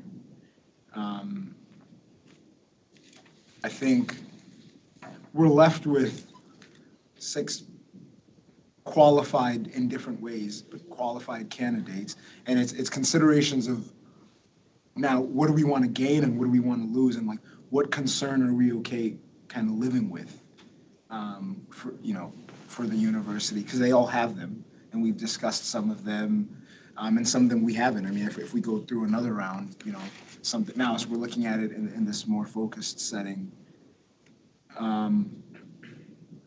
Obviously, if you go just off the numbers, you got LN and T. And that, I get the sense that we might not conclude on just calling those candidates. I would actually be okay with that, but again, just a call to really think about the candidates and the likelihood of outcomes. And I mean, we've had other searches, and I think a number of us have served on different searches, and we know that the finalist pool affects how candidates think about their willingness. Now, obviously, if I'm understanding our process correctly, and as has been communicated to candidates, if we select finalists, those names are public. I mean, there's no opportunity to withdraw that, Mr. Steves, correct? That consent? Madam Yes, Chair, yes. Regent Kenyanya, we have signed release forms from all of the candidates who are listed up there to release their name publicly if selected as a finalist by the board. Thank you. Madam Chair? Yes. So, but even with that, I could foresee, okay, names out there, I threw my hat in, I was a finalist, but then a candidate's still looking at it and saying, I don't think I want to go through, no, the actual interview with the number of pool. We've had that in different searches. So just asking the board to, again, just challenge ourselves to do the work here. Some of these candidates, we collectively don't know well, and maybe we want to invite them here to tease something out. Others we do. So, you know, yeah, I think I made my point. Regent Bearhill. Regent Kenyanya has persuaded me to support moving the 3 forward. Let me just share one. I had suggested moving the 3 based on the dot voting exercise. The comment, though, by Regent Gully resonates with me, and I would entertain suggesting that we go with G, L, N, and T, because for a couple different reasons. One is I think each one of them presents kind of a different array of qualities and checks the boxes in different ways to really create different choices for us. But also because I do think C and O, in my view, are not going to make it. We can bring them into interview, but the fact is I just don't see a pathway for them ultimately for us to rally around them as we've done around these individuals. And so as a matter of courtesy to them, but to the process as well, I don't think bringing them in for the pleasure of putting them through a set of questions when we're already seeing based on what we're reading in their qualifications and how they presented themselves, that we're not resonating towards them as an interim president candidate. So, I mean, we can also, it'll get reflected as we go through the nomination process, but I do think candidate G brings in a different, it's same set of attributes, but in a different way, and worthy of, in my mind, of going through the interview process. Yes, Ruth Johnson. Chair Regent Mayron. Ruth Johnson. Chair Mayron and colleagues, I would strongly advocate for including G. That's something I agree with. And I think that would give us a great pool of four. Candidate G, they bring important qualifications. Okay.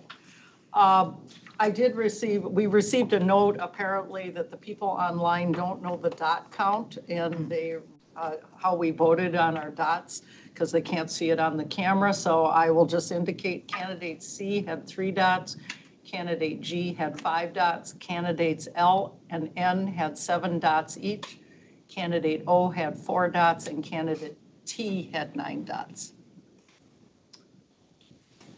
All right. Well, if our people, do we have consensus to remove candidates C and O from any further consideration and proceed with the next step as to candidates G, L, N, and T? Yes. Yes. Anybody object?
So she did the twirl.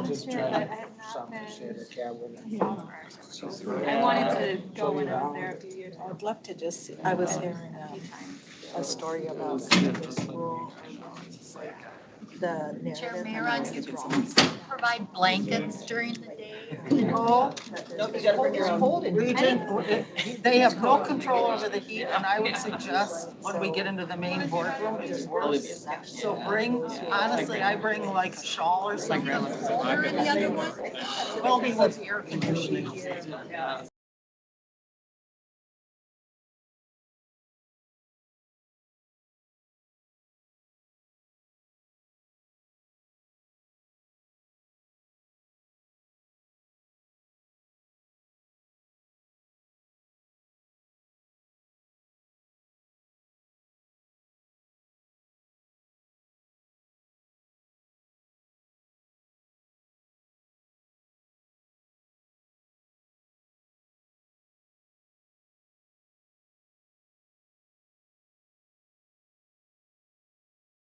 worried about getting here. Have them come in, the presenters. Yeah, yeah, I think we're gonna go, we might as well, and then we can, yeah. If they'll have lunch after that, or if we're still, we'll continue through lunch. Some people can- If we can take a slightly longer break between that item and second, just so that they can restart the system. We're good to go right now, but they would like to restart. And they'll also have to get ready. And I said it was okay to. Yes. No, that's fine. You know, Whatever and you want. I Whatever think you Paul, want. That's on the map, you know? he We directs me. need, if you wanna see if we can. So I just hit my media training, I said, can you go through? I was just ready to start. Josh Burgess is what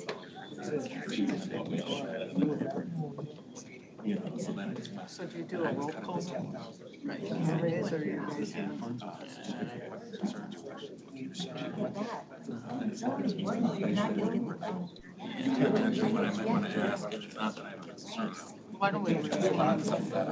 But as opposed to doing a slate of all four, you want to. It's really just a question that's probably on.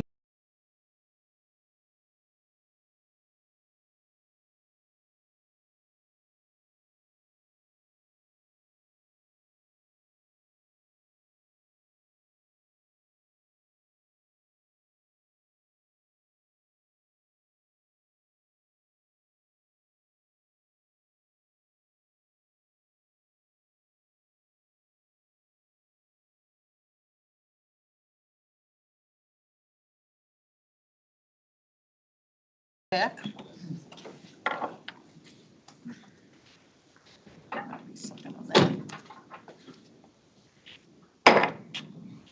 All right, hopefully our live stream is operational here. All right, well, in terms of the nomination process, let me make two different suggestions, and you can do this by a nod or whatever. If we all are prepared to unanimously advance candidates, the four candidates, G, L, N, and T, we could do a nomination of all four at once and a second and have discussion and vote. But if any of us feel like, we're not going to vote unanimously on all four of those candidates, and I'm going to suggest that we do nominations on each one individually so we can get a vote count on each candidate. So if any of you have a sense that you don't want to advance all four, just indicate and we will go through them one by one. All right. Do I have would anyone like to come forward with a nomination on the candidates as a slate then? So moved. Is there a second? Second. Any further discussion on advancing candidates G, L, N, and T to the next step, which would be they will be invited to come in for an interview on Monday, which is our next special meeting. Hearing no discussion. All those in favor, please say aye. Aye. Any opposed? Thank you. The motion passes. Candidates G, L, N, and T will be contacted by the board office at this time to indicate to them that they have each been selected for an interview. Until we have been notified by the board office that have been notified, we cannot share the names of any of those individuals with anyone. Is that the best way to proceed? Madam Chair, yes, Yeah, and I can maybe give you a want to few address that. additional comments. All right. Immediately following this conversation, we'd like to actually collect all the material that you have that has identifying information about candidates, and we'll be shredding that so that we can just ensure that paper is not around. We will be calling each of the finalists. We'll also be taking the resume that they submitted or CV that they submitted and working with the General Counsel's office to redact private personal data off of the resume. And then we will be posting it on the search website. So their name and their resume or CV will be posted on the search website so that it's public. We'll be working with them to schedule their interview. As Regent Mayron said, we've held time on Monday. We've also held backup time on Wednesday should there be some scheduling problem. But our goal is to try to get all of the interviews scheduled pretty much back to back as much as we can. And we will just keep you posted on timing of both the interviews and of when the information is made public. So we'll be working also with our U-Relations folks on that. So in terms of us disclosing who the names of the individuals, what is it your recommendation? Wait until it's posted on the website, or once you've made contact with these individuals and they've said we're a go, which you may know within the next hour. At that point, can we disclose who the names are? Or how would you what do you suggest we do in terms of disclosing the identity of these individuals? Madam Chair, it would be very best if we could have a coordinated release of the information through our U-Relations team. And so that the university is releasing via press release and posting on the website at the same time. And then after that, you are welcome to talk about those candidates. And we will certainly let you know when that's happening. Our intent is to do that as quickly as we can. Presumably today. Yes. Okay. All right. So lips are sealed then for now, everyone. All right. Then we're going to take a short recess. The board office is going to pick up our materials. They're going to do a little bit, they're actually going to reboot the system for live streaming, and then we'll come back in and we will begin our training on how to do interviews. And then that will probably lead right up, because it's about 10:45 now. That will lead into lunch, and if we're still training, we can go bring food in, bring it back in and continue the training.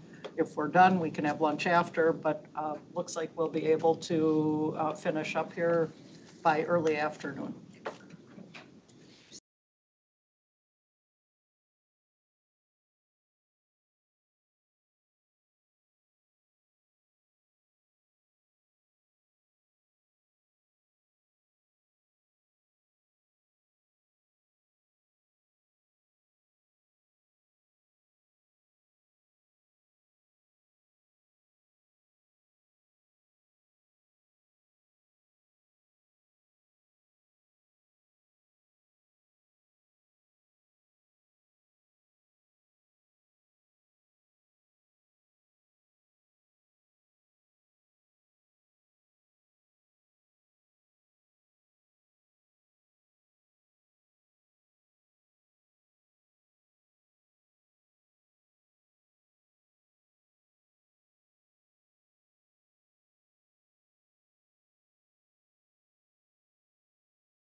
We are now back at the special meeting.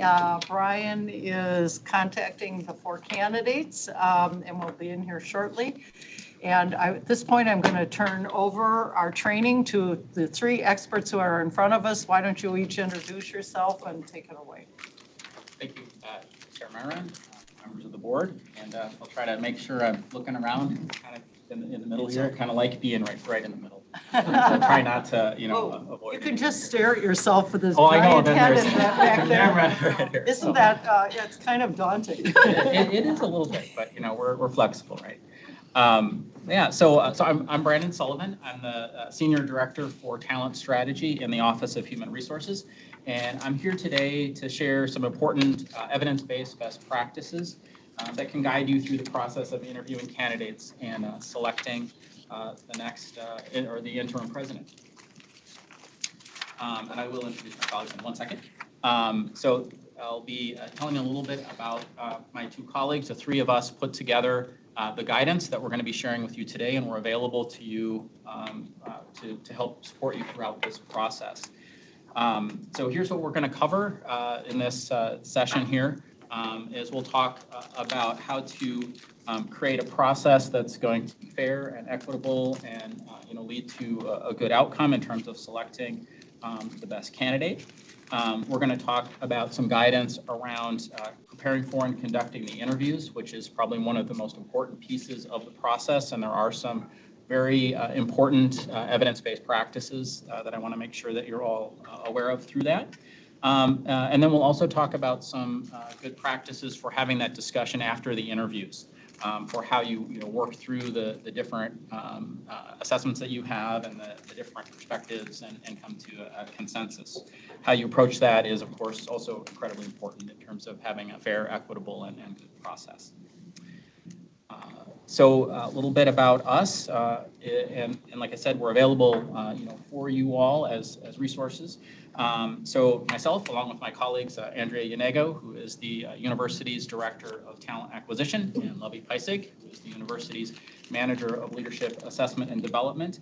Collectively, we have extensive experience with hiring, selecting, and onboarding new leaders at all levels, and actually across many different industries as well. And we compiled this guidance today for all of you, specifically for this process to help you with this. And as I said, we're available to support you, going forward.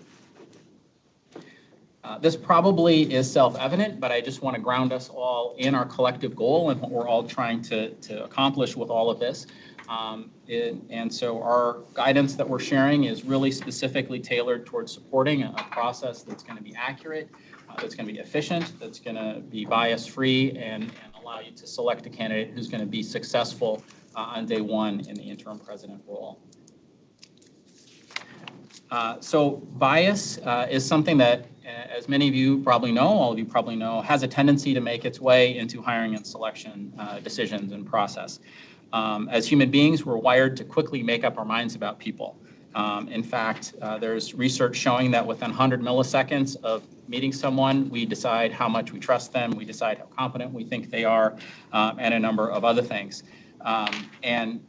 We often make these snap judgments and then we stick to them, right? And it's not intentional, it's not what we're trying to do, we're not even necessarily aware that we're doing it. But it is human nature, and it is something that plays out in every interview process, every selection process.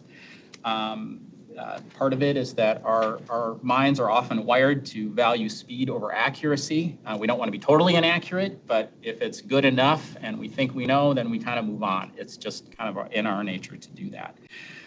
We also tend to like people more who are similar to us, and we tend to be a little more skeptical of people we don't see as similar to us.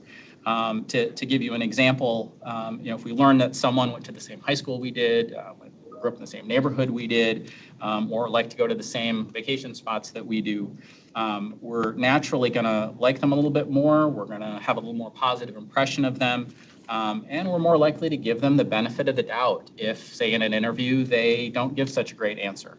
If we feel similar to them, we may be more likely to give them, a little bit of grace, whereas someone we don't feel similar to, we probably won't give that same benefit of the doubt. So basically what this is it's called an in-group bias.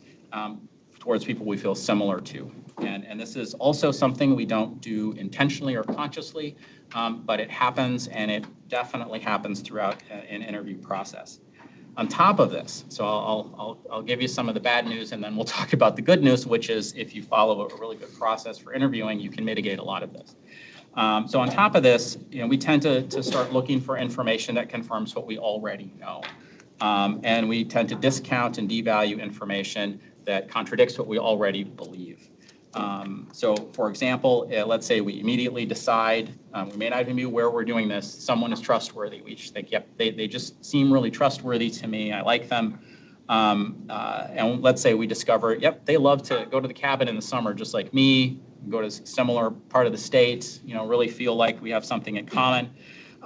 What's likely to happen? Again, not through our awareness, but just naturally, we're going to start queuing in on information through an interview that supports our impression of them. They're trustworthy, that you can relate to them. And if information comes about, let's say they answer a question in a way that contradicts that, you're likely to kind of move past that and not necessarily pay as much attention to that. And this is something, just to connect it to something everybody is aware of, is social media. This is exactly the bias that's why social media creates more polarization, right? Because it supercharges this bias we already have by making it really easy for us to pay attention to all sorts of information that tells us what we already believe and avoid information that might challenge our beliefs. And same thing plays out in the interview process if we're not careful and following good practice there. And so I'll talk about interviewing in a couple of minutes and some of the really important components of interviewing that allow you to avoid these biases and make sure that the process is fair and accurate. But these are some things to really be aware of. Another thing to be thinking about in terms of bias, it's often referred to as the halo or horn effect, and there's a few ways this can play out. But I know this is something, a common version of this is that if you have a particular issue that you care the most about, or a particular trait or characteristic that you think is really critical for leadership, it's easy to fall into the trap of taking that lens to everything that you hear and see about candidates. And so, yes, someone may have that trait that you value a lot, or they may address that particular issue that you care the most about. But you may not be accurately assessing the other skills, knowledge, and abilities that they bring to the table because you're looking at it through a single lens. So you're sort of giving people credit across the board for one thing. And it can play out positively or negatively. It can be something you don't like, and someone exhibits that. And so then, you kind of have a blanket impression of them. Another version of this, and I in my MBA class, I often make a point of talking to people about this. It's very easy to fall into this trap in an interview process, which is mistaking confidence for competence. It's another thing that unfortunately is human nature. When people show up as very confident, they project charisma, they have strong verbal communication skills, all of which are important in a senior leadership role. We make a lot of assumptions about all the other skills that they're likely to have. So we assume, they're probably good at strategic thinking. They're probably good at managing conflict. They're probably also really good at engaging diverse stakeholders. But the research on that is really clear. If you're very charismatic and confident, it does not mean you have these other skills. But that is a really common kind of thing that'll happen through the interview process, is people who are a little more charismatic, more confident, get a lot of credit for that. And then sometimes you can be surprised when the person you select shows up and they actually have some skill gaps that really weren't assessed very well in the interview process. And so that's something to keep in mind. The other side of that is you can have candidates that have tremendous broad leadership skills, but they aren't as charismatic as some others. And it's easy to miss that. It's easy to kind of underassess that and get really caught up in the charisma piece. And of course, again, for a senior leadership role, you got to have some of that. But it's really about not overvaluing that and making sure that you're not, kind of giving someone too much credit for that. It is a really common just phenomenon that happens when we do interviews. And I will talk a little bit about sort of, again, how to mitigate this, because that's really the point of that. So, so what do we do then? How do we kind of create a process and tools and a way of going about this that's going to allow you to not fall into any of these traps, but to really, accurately and completely assess candidates and create a good candidate experience. And so for your interviews, you have 4 finalists, it sounds like you'll be moving forward with next week. So how do you prepare for that? So now I want to talk about some of those practices for that. And then when I'm done, we'll have time for, I think we'll have time for question and answer. We can dig into this. I'm sure you'll have some things you'd like to discuss. So it's really very important that you ask the same questions of each candidate. There are a lot of reasons for this, but if you want a real equitable and thorough process, that's really, really critical. Now, you can ask different probing questions or clarifying questions of candidates depending on, how they answer things. It's really important actually to ask really good follow-up questions if a candidate isn't giving you the information you need to really assess their skills, knowledge, and abilities. But the main questions themselves shouldn't be different by different candidates for this process. Another thing that's really important to keep in mind is that, as you're doing the interviews, the candidates are also getting a sense for what is this job going to be? If I get this position and I take this position, what is the reality of what I'm going to find when I'm in the role? And so as you're going through the interviews, it's important to think about giving a realistic job preview. One of the things that often you find if you have new leaders who then leave soon after or derail is that what they found when they got in the job was real different from what they thought the job was going to be. And so they either weren't prepared for it, which can lead to some derailment, or they had a lot of unpleasant surprises and then they leave because it was sort of not what was promised to them. So something to keep in mind. And again, being sure that you're doing this equally for all candidates, as you go through this. Another piece that's related to that that's also really critical and is easy to kind of miss in the process is to remember your recruitment role in this and really positioning the university as an employer of choice. It kind of goes without saying, but it's easy to forget that you're interviewing candidates and they're also interviewing the university. And so really helping to help position again the university as a great place to work is going to be really important. I've seen a number of examples in other organizations where a favorite candidate everybody's excited about ends up turning down an offer because they weren't really sold on the experience. Their experience as a candidate wasn't so great. So some things to be thinking about, and again making sure you're doing that equally for all candidates. There's a lot of things that you need to be careful about asking. What I would say as a good rule of thumb is as long as you're asking questions that are focused on understanding candidates' skills, knowledge, and abilities as they relate to the role, you're not going to tread into questions that are going to be problematic. But if you stray from that, that's where things can start getting tricky. There's some, and this slide has some bullet points. There's an appendix in the slide deck that was in the docket that has more information and detail around, kind of what not to ask and what you can ask. I would encourage you to review that. But again, as long as you're focusing on, the skills, knowledge, and abilities of the candidates as it relates to the role, that's going to be your best way to avoid any missteps in terms of that. Can I ask a quick question? Going back to your slide. Yeah. Oh. Yes. So looking at the questions not to ask, when you ask about, you've got references in there, you've got work schedule. So what would be, like, what's wrong with, I don't know that you probe on any of this, but what's wrong with where does asking about your references get you in trouble? Where does asking about your work schedule get you in trouble? For example, if you want to say this is a 24/7 job, are you going to be able to do this, if necessary, 7 days a week, which talks about work schedule. Where do those areas get you in trouble? Yeah, Chair Mara, Freya, would you like to address those? Yes, Chair, Mayor Ron.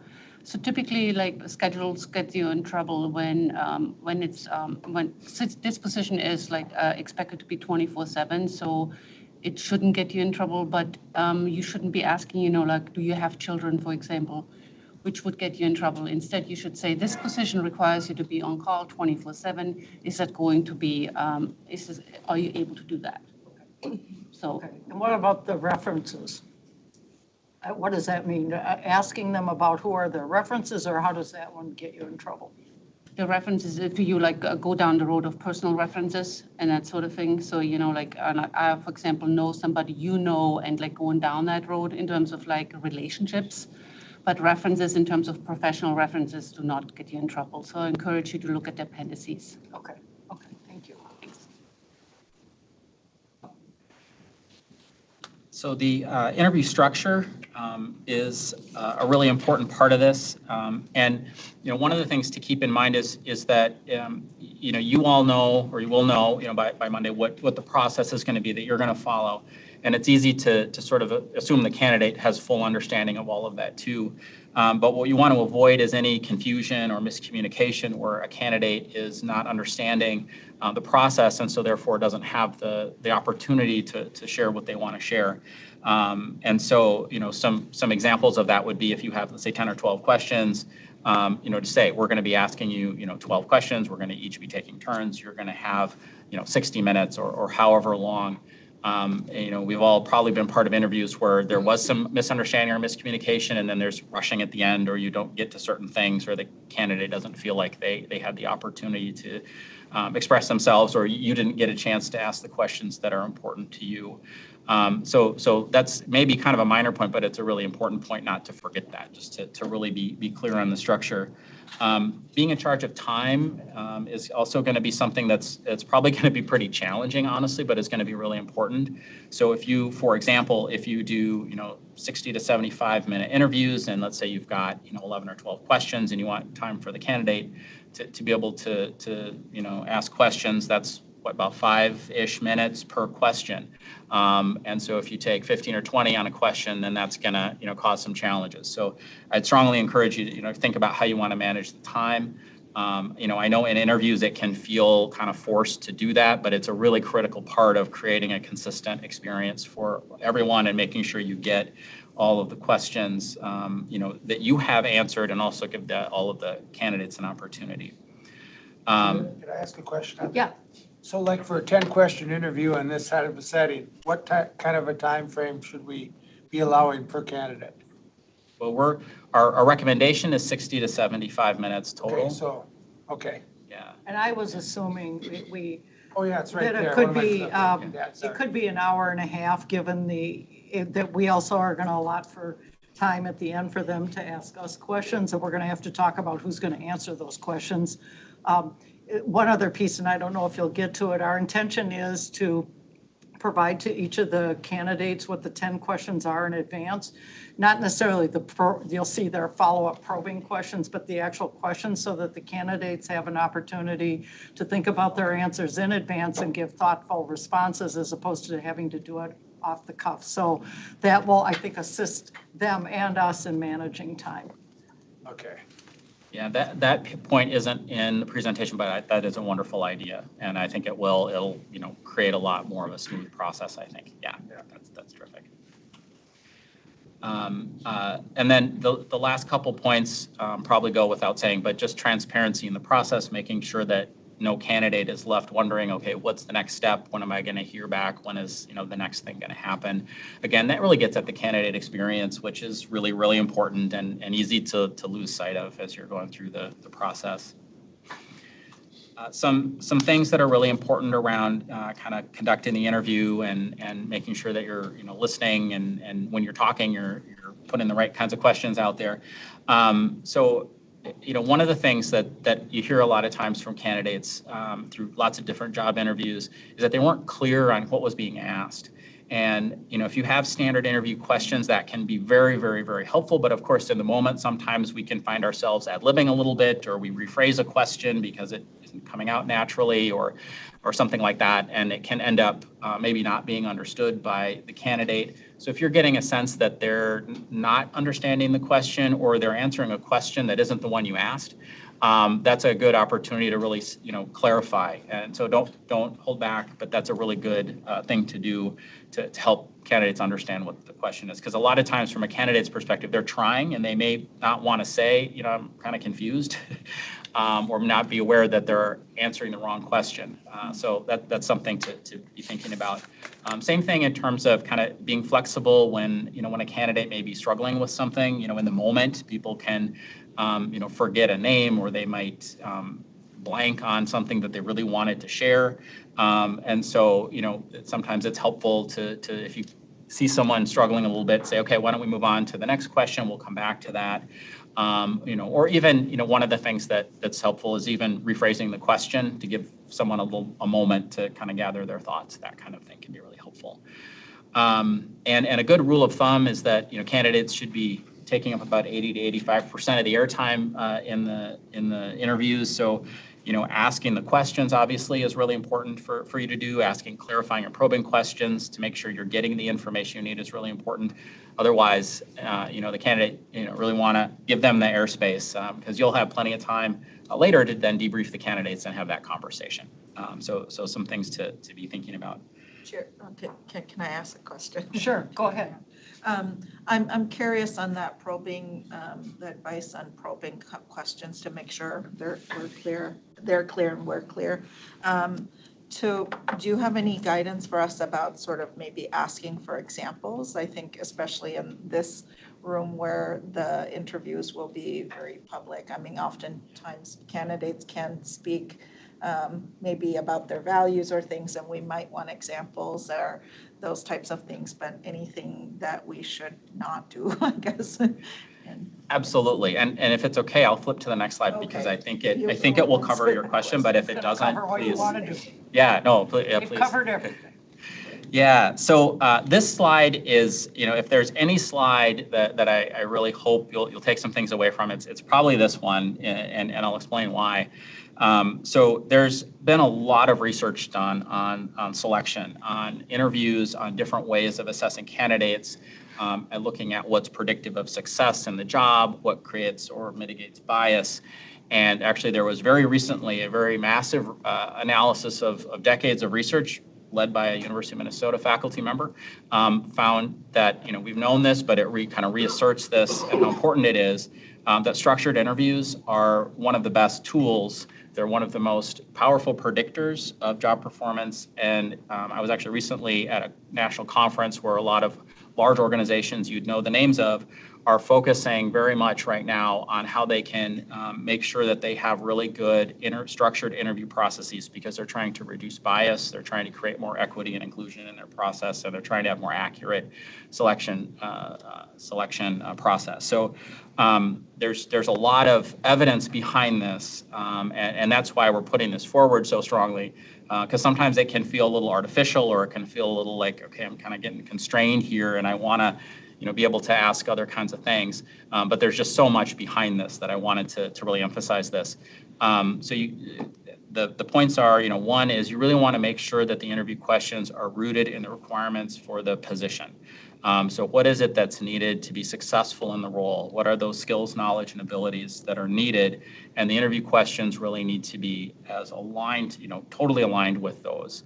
The second is that the way to really best assess candidates is through what's called behavior-based questions. And you may be familiar with those, you may not, but I think this kind of gets at some of the one of the questions, but is really focusing on how did a candidate handle a situation that's related to the needs of the role. What did they do? What was the outcome? And really and you might even be interested in what did they learn from it, because sometimes candidates will give you an example of how they handled a situation and it didn't go well. And that's not the end of the world. We expect leaders to learn and grow. What did they learn from it? And really digging into that and how they changed their approach based on that. So really focusing on those behaviors and the outcomes, because that's what demonstrates the skill level that they have and what you're looking for. Another thing is, and this is, I see this a lot, and it's hard to avoid this sometimes, these hypothetical questions. But they really, if you ask, okay, so how would you handle this situation? And it's easy sometimes in interviews to say, well, okay, here's what's going on for our organization. How would you handle that? What you're going to get as an answer is going to be less about their skills, knowledge, and abilities, and more about how do they think you want them to answer that question, because it's hypothetical.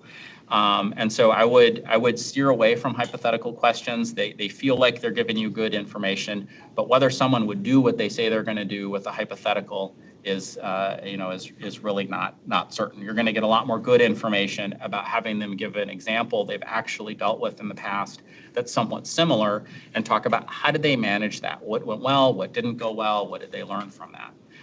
So those are some things. Then we talked about clarifying, but that's also when you want to clarify or ask probing questions, the focus would be on if someone walks you through an example of how they've handled something, if there's lack of clarity around, a lot of times, for example, someone will tell you about, a big initiative they were involved in, how it went, but they didn't clarify what was your specific role in that. So you versus others versus the team. So you might ask that, but it's really to narrow in on what did they actually do? What are their skills?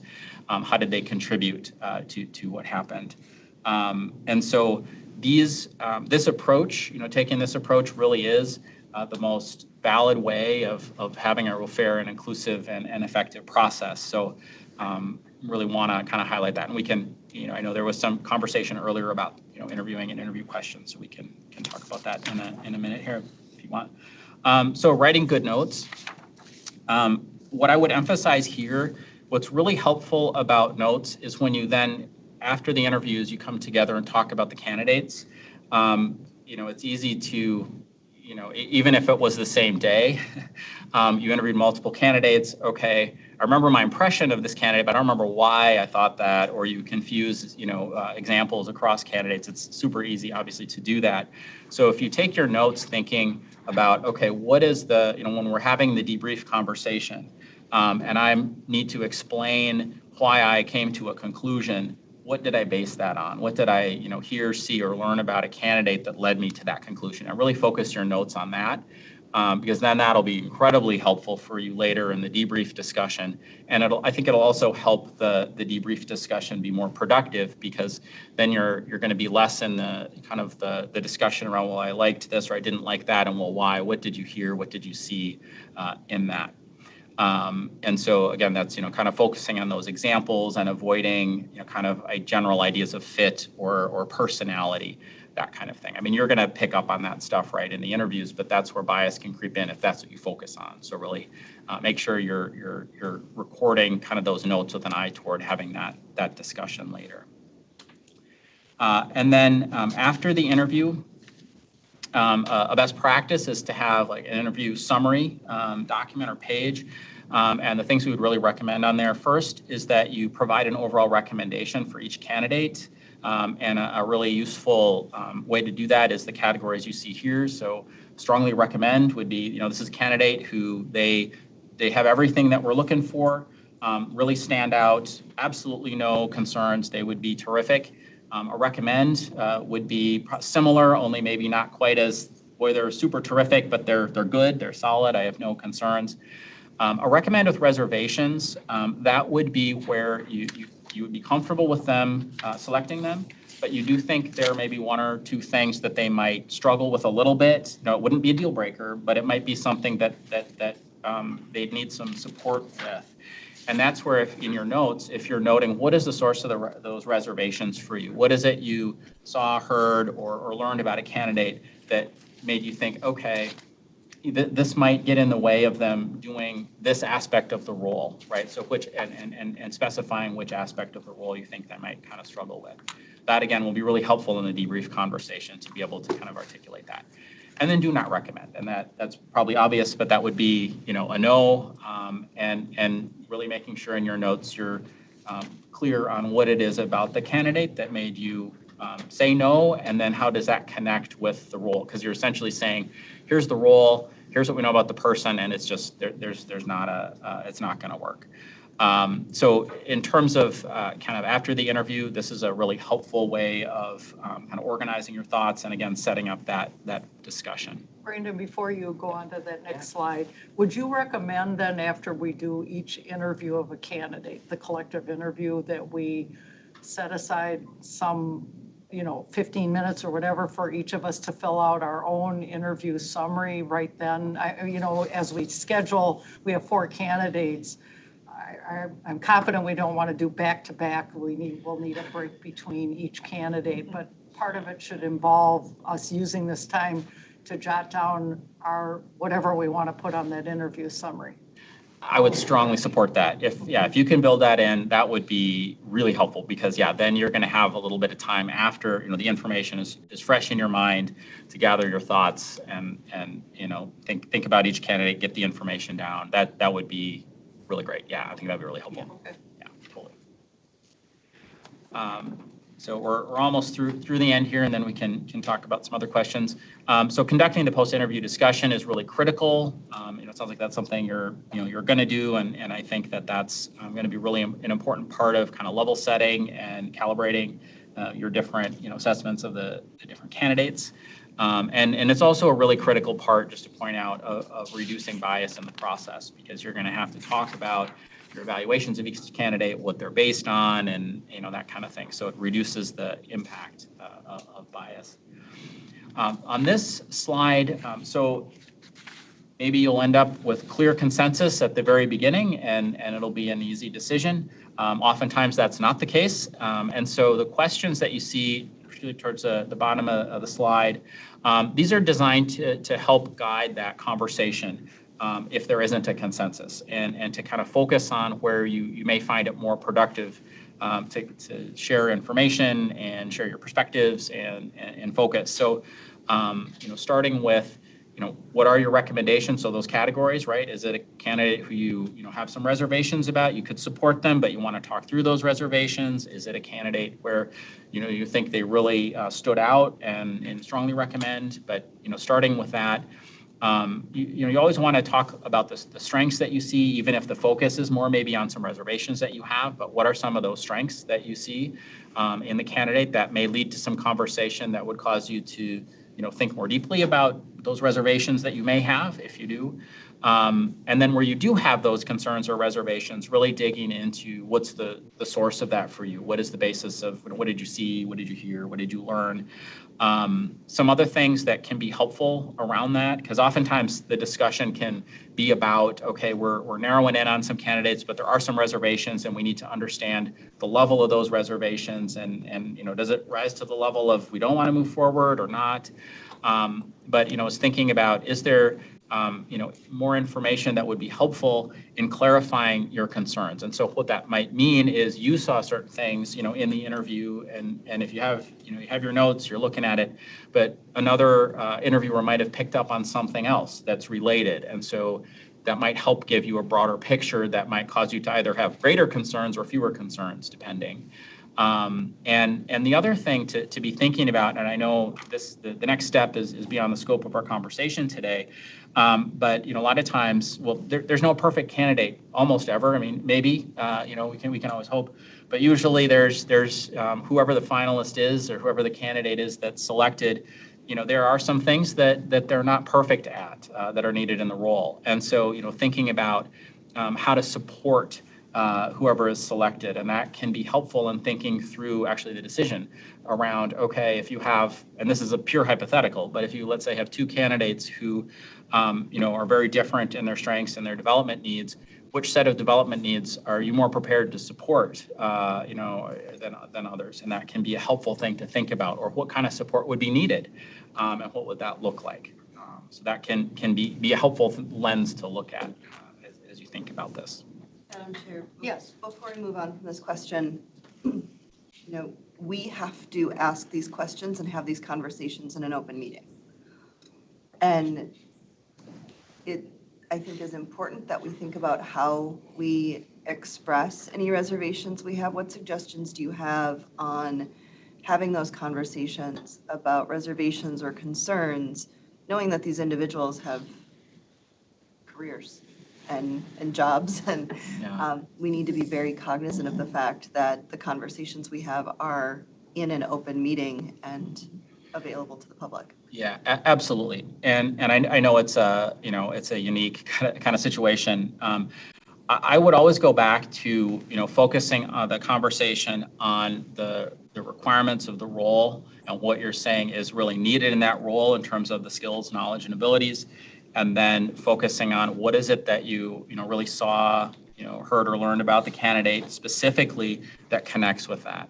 So you're not talking about, oh, they're a bad leader, or they're, you're not generalizing or talking about their character, but it's really here's the skills that are needed, and here's what we see, and making that connection.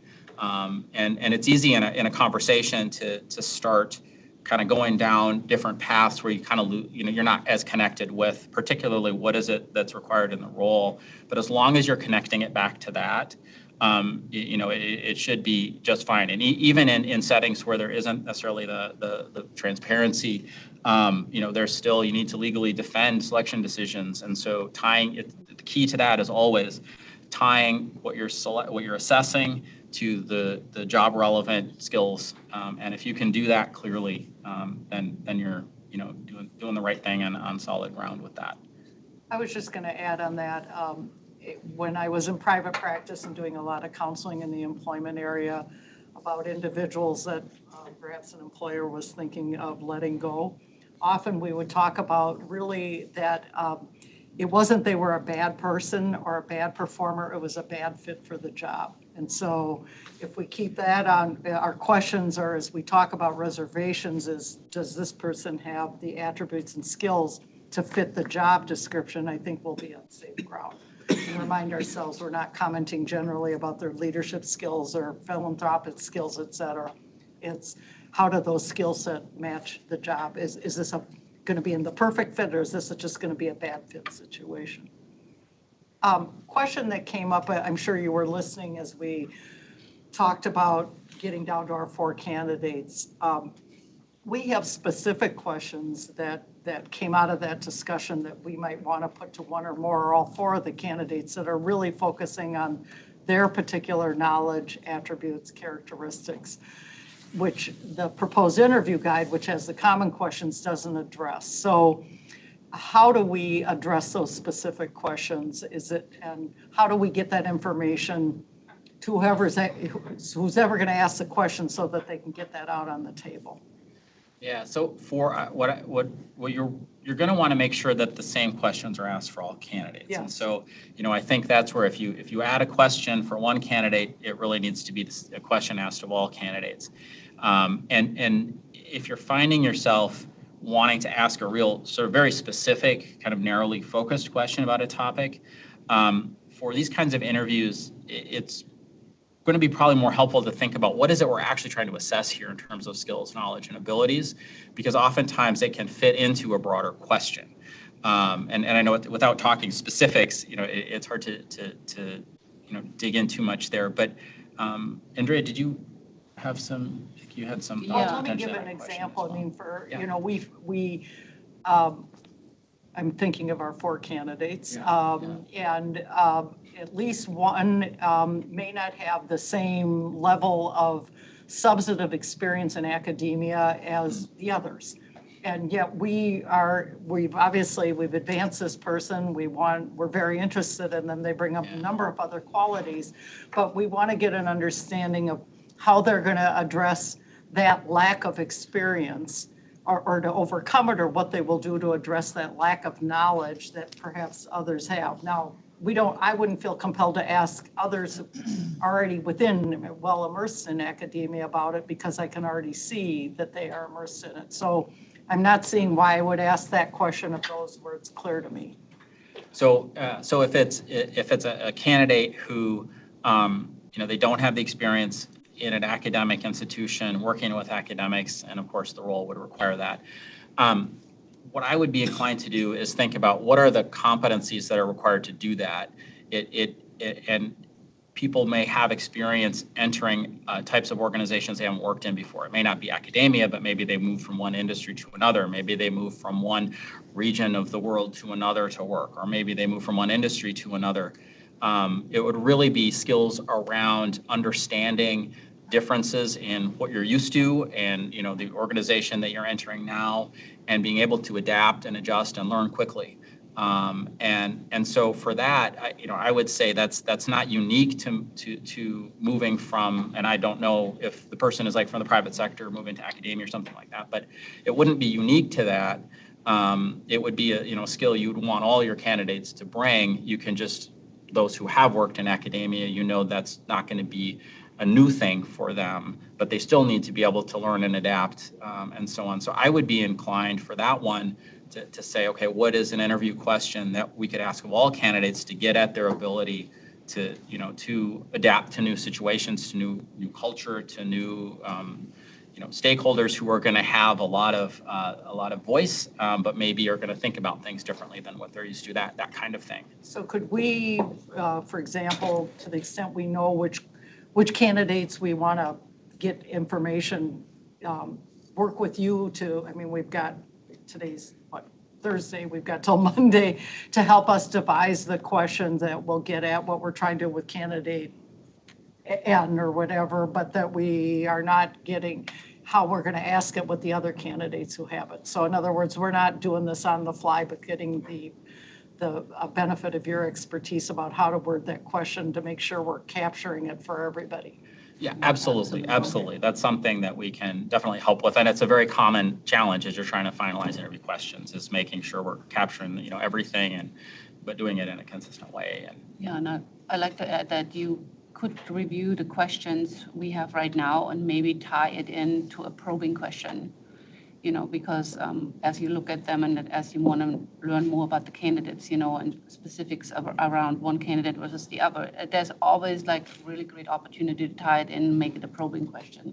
Because probing questions do not have to be the same, because you may learn something from a candidate and you may have some additional interest as to okay, explain this some more, but you may be very clear of the other candidate of what they had said. So probing questions do not have to be the same. And it can be different depending on the candidate you're talking to. I think what probably makes sense for us is probably for us, to the extent we have specific questions that we want to direct to one candidate, is either get them to Sarah or Brian to get to you. And we're talking about probably today, so that we can get them to you and you can help us figure out where it belongs as a probing question or as a separate question to ask all candidates. Absolutely. Okay. All right. Are you open to questions now, or are you finished with your presentation? Because I see a number of hands are up here. Yeah. All right, let me just start. I'll go around the horseshoe here. Let's start with Regent Gully. Thank you. I just have a clarifying question. Do we have the interview questions? Not yet. Do you mean the guides? No. Oh, okay. So the status is I've seen a version of the guide as of my senior vice chair and junior vice chair, apparently. We gave back comments which came back to you. And when will the interview guides be coming out to us? And then we'll be assigning a question to each person. Do you know timing wise, Sarah? Chair Mayron, we had discussed a timeline where that interview guide would be finalized and sent to all of you tomorrow, and the questions themselves pulled out of the guide and sent to the candidates so they would have the weekend to prepare. So that was the timeline that was laid out. Now with this idea that each of you might want to think about probing questions for specific finalists and get those to me, and then I can work with Brandon and the team on adjusting that interview guide, we would still probably be in a position where we wouldn't be routing the entire interview guide to everybody for feedback, given that the questions that exist are being tied directly to the position profile you all developed. I can tell you that the intent of the structure was to provide 12 questions, and everybody would ask the same question of all the candidates so that each of you would play a role delivering a question and its probes across the day. And we may end up it may mean there's 14, depending on the candidate, they may have 14 questions. Others may just have the 12 standards with the probes. I think we need to see what additional questions we wanted to ask of an individual candidate to figure that out. And just so you know, the guides all follow the competencies that it's asking probing questions about the competencies that we developed as part of the position description that you couldn't glean necessarily from the written application. So not all attributes preferred and required are covered by the questions, but the ones where our professionals thought this is where you need to use your interview to get more information. So asking about their final, their terminal education experience. There's no point in asking a question about that. You could read that in the written materials, so we didn't develop a question about that.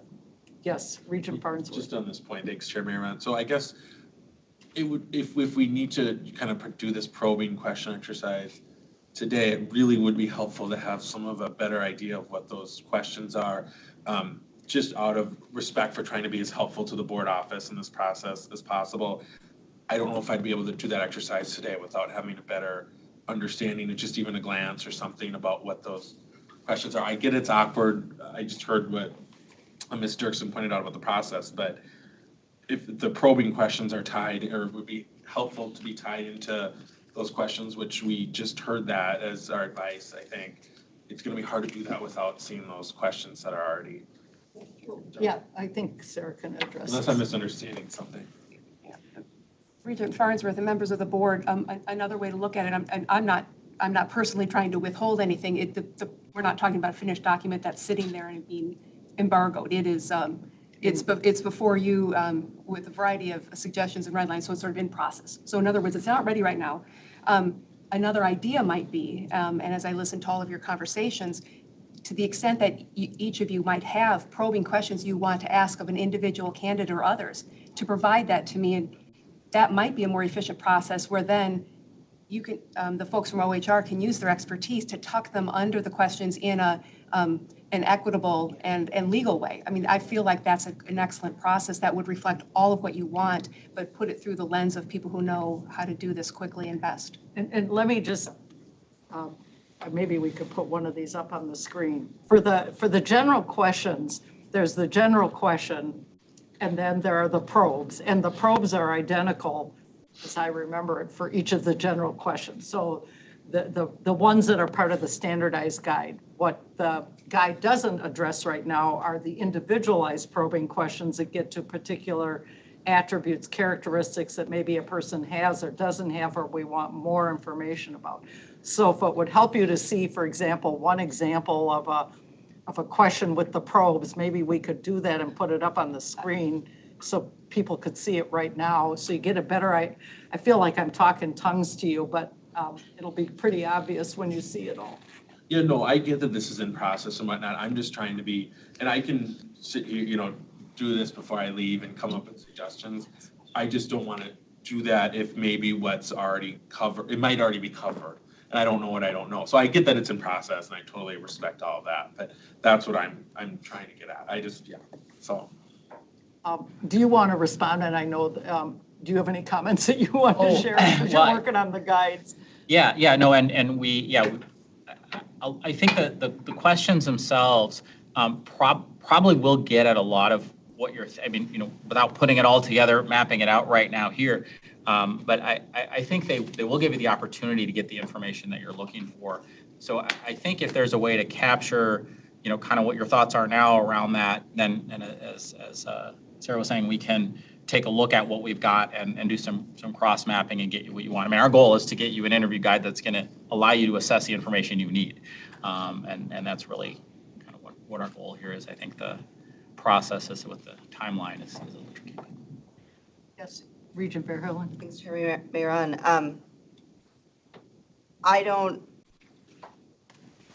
From where I sit, I don't think it's necessary to see the questions as they sit right now and where the guide sits and edits and stuff, and edits and such.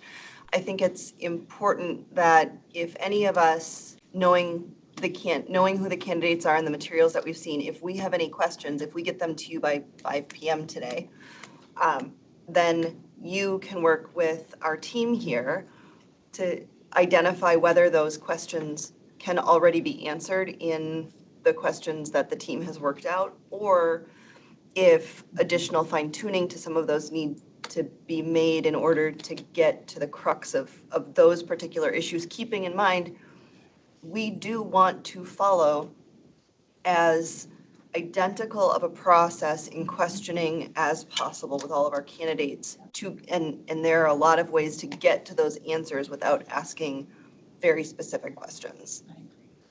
So that's just my 2 cents on kind of process here is when we're done here, we get however many hours we have until 5 PM today to submit to you, and then it's on our team here to go through those. And some of them may be duplicative, some of them may not be, but you are our experts in this area, and you will be able to take our notes and analyze whether the questions you have fit those responses or whether they need to be tailored to such, because anyway, I'm gonna leave it there. Chair? Yes. Regent Hipsch. I'm concerned about these probing questions. I'm concerned because at the beginning of the meeting, you said we need to eliminate bias. That's the first thing. And then you also said that no candidates are perfect. And so if we're going to start probing questions on their imperfections, that could create a bias. And I'm worried that if, in a public way, that unless we're doing that to all, pointing out everybody's imperfections, which we're all imperfect, right?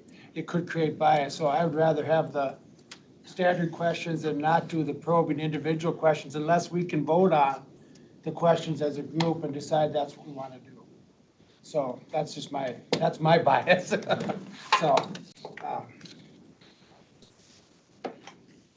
Any response? I mean, if board members are comfortable with that, I would support that, I agree with that. You know, our goal is to really get you an interview guide that's going to allow you to get the information you need. So it's not that we, you know, want to leave questions off that are going to be really important. But my experience with this is that the kinds of questions that are on there allow you to get at anything that's related to the requirements of the role, and including, you know, specific kinds of things that you're talking about.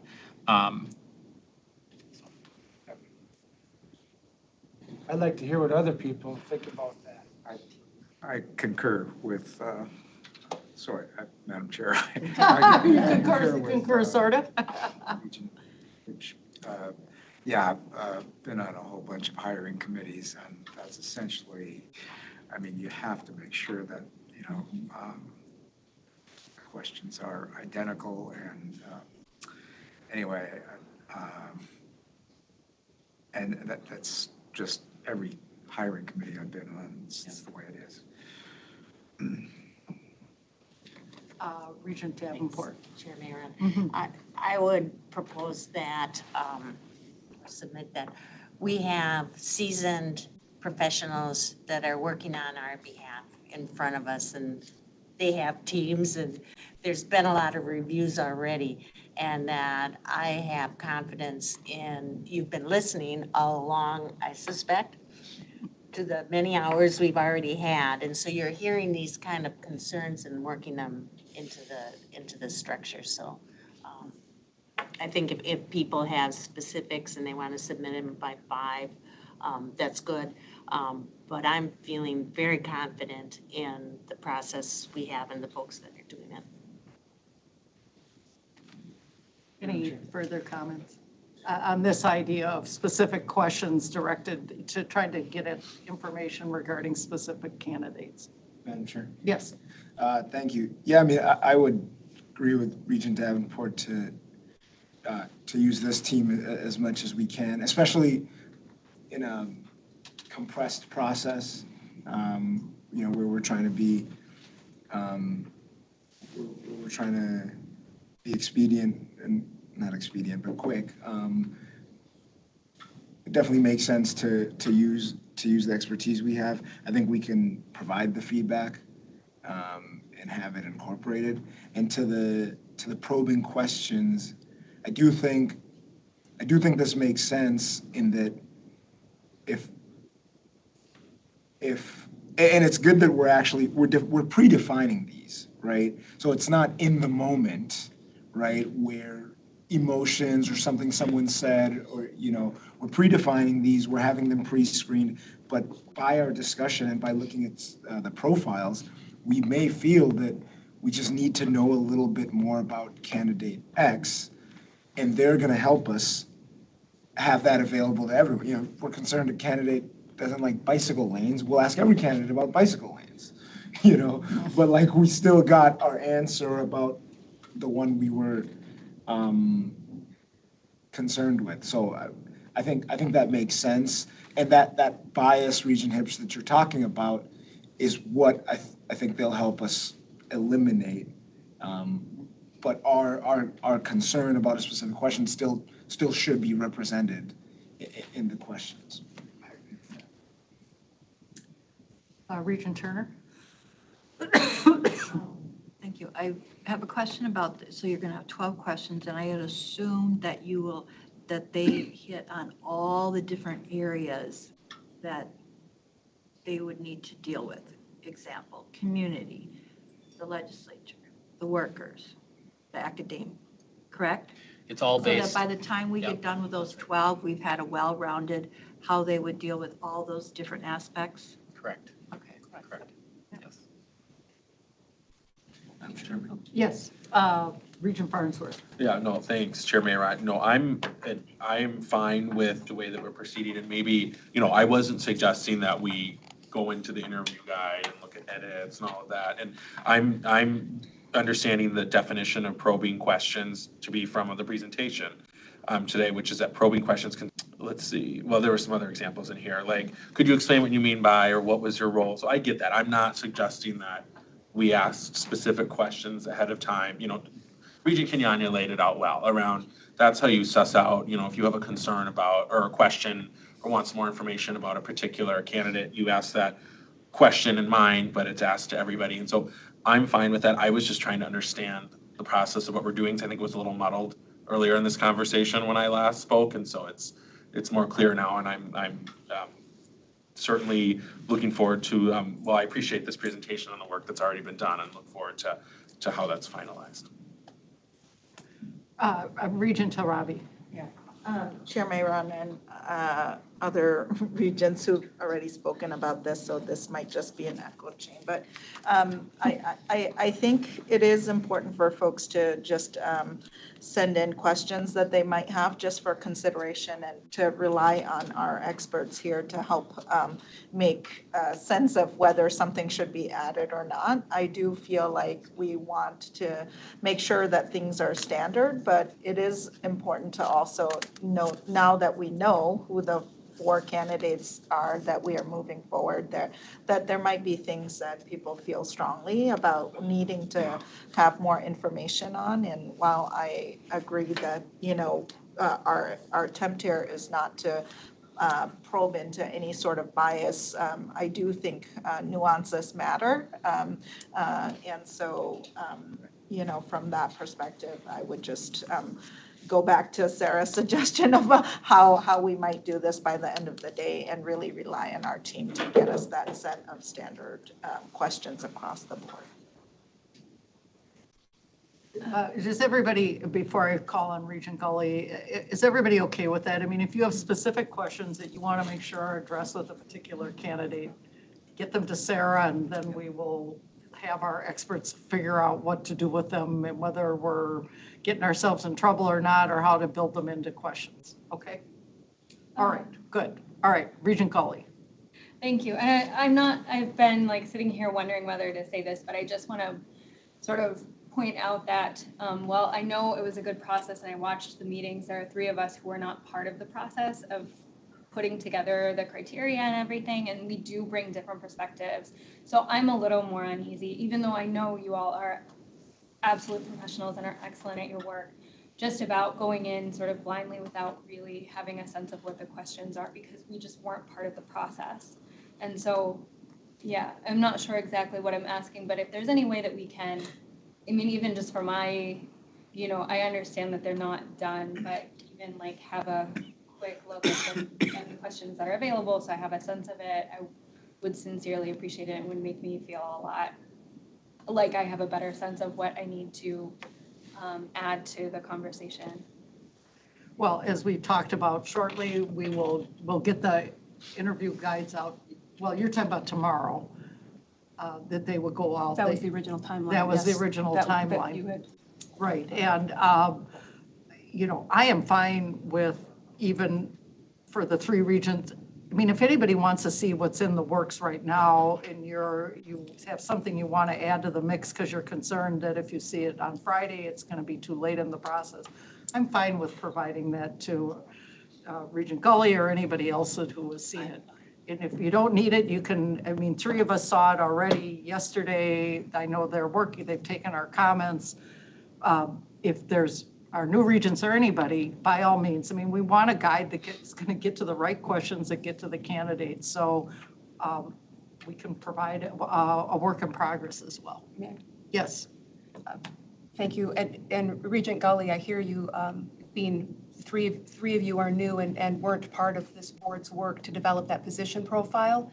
But I'd offer the position profile exists, and that is what applicants have applied for. That is the job they are seeking, and that is the job this board voted to have them apply for.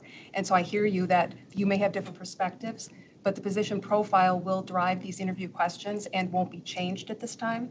And so I think that's where, talking about the nuance to Regent Tawarabe's point, bringing that in through some of the probes for individual candidates is where I think the new regents would perhaps be able to see themselves reflected more, but still tying it directly to this position profile, which is what is laying out the job that people are applying for. Of course. All right. Other questions for our experts here? Yes, Regent Kenyanya. Thank you, Madam Chair. I'm curious about mentally evaluating candidates, about how to think about that. For example, I know it's easy to, like, you start with the first one and then that's the baseline now. I mean, it's almost like you're interviewing everyone else against, whoever went first, or can you just talk about, okay, as you're listening to them, how are you thinking about them? And then once they're all done, yeah. Yeah, and yeah, you're getting at one of the really important parts of doing this process, which is the bar needs to be the same, right? And the criteria for what does good look like needs to be the same across candidates. And it is easy, as you were saying, to fall into different biases in that, and the first person you interview or the last person and that kind of thing. So one of the things that's really really important. So in the world of people who study this, it's called a behavioral anchored rating scale, right? So you're actually saying, here's the skills we're looking for. What does it look like when someone is doing that well? What does it look like when someone is not doing that well? And one of the things that you're going to see on the guide are some, and these are guidelines, right? It's to guide you in, as you're evaluating answers, are you seeing some of these things that are evidence of strong skills in that area? Are you seeing some of the things that would be evidence of not so strong skills in that area? And that's a really important part of the process to make sure that you're evaluating candidates similarly, whether they're first, second, third, or fourth. And whether, sometimes the examples people give can be just really different and it can be hard to compare. But if you're really looking at those, they're anchors, what they're called, can be a really helpful guide. It's not going to get you 100% of the way there. So the other part is just being aware of, of that and being, thinking about what did they actually describe that they did? How does that compare to this candidate, and not kind of bubbling it up to your overall impressions, which again is where some of those come in. But that's where those anchors can be incredibly helpful, if that. Thank you. Question. Yes, Regent Hipsch. Regent Mayor, question on how you would recommend determining who's interviewed when. Is it a random draw? Is it a first to sign up? How would you recommend going forward with that? That ship may have sailed already because Brian has been on the phone working on that as we speak. Okay, I mean, that's It important. may be based on availability. Based on availability, okay. It's going to drive it. Okay. Yeah. 2 in the morning, 2 in the afternoon. Yeah. 2 in the morning, 2 in the afternoon. Okay. All right. Because I think that's an important part of the process of being available for the 4 hours and being first or being fatigued at going last, or, I think there's some advantages in both directions, but, if we're going to be really unbiased, I would say it should be almost a random draw, so. I think we'll do okay, honestly. Whatever, I Of mean, all the I'm things I lost, worry about, that's it's the over, one I so. worry least. Yes, Regent Verhalen. Madam Chair, to that point, our team here recommended interview slots of 60 to 75 minutes. you had mentioned 90 minutes. I think anything longer than 75 minutes for interviewing someone puts a great amount of fatigue and stress on everyone. And so I would definitely recommend we give some thought to 75-minute interview windows with then that 15-minute kind of refresh, regroup time in between for purposes of moving this forward on Monday.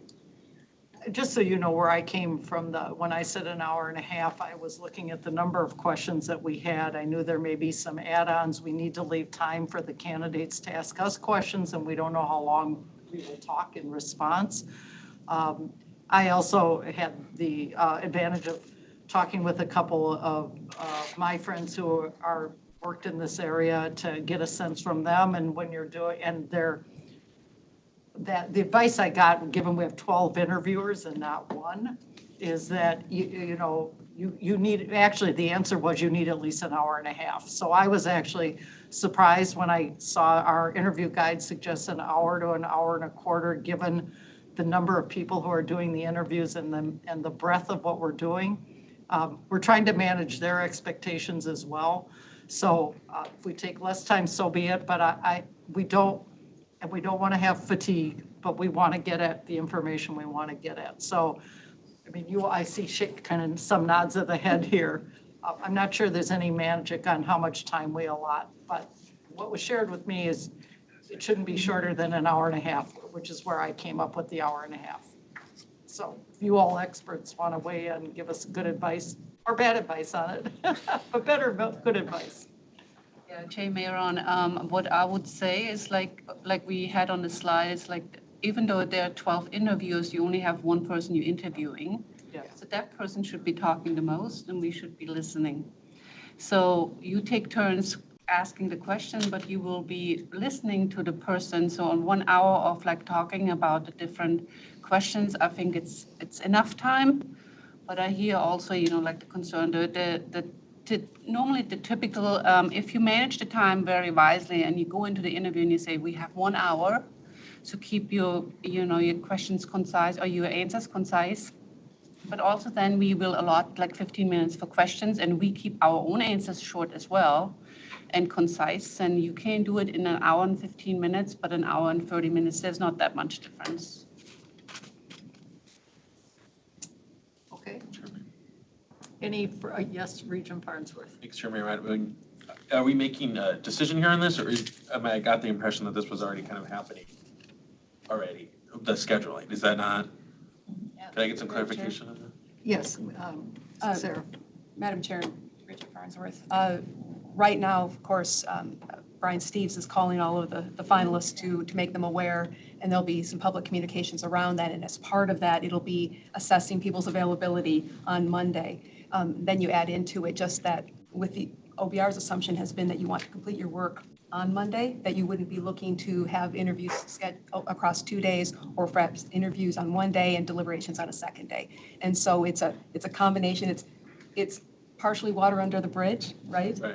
But we believe that all of the people who have entered your pool are aware of the timeline and the days that are being held. We've communicated that with everybody as soon as they applied. So the long and the short of it is we believe there's lots of malleability in people's schedules, and yet when it comes down to it, we have to put together a day of meetings where you have this gap in between for your note taking and your debrief, and then also you have fatigue. I mean, this is hard brains for you as well. So did that answer your question? I feel like No, I just talked a lot. it did, because I understand that it's. But yes, we think it puts together a nice day, whether it's 75 minutes or 90 minutes per interview.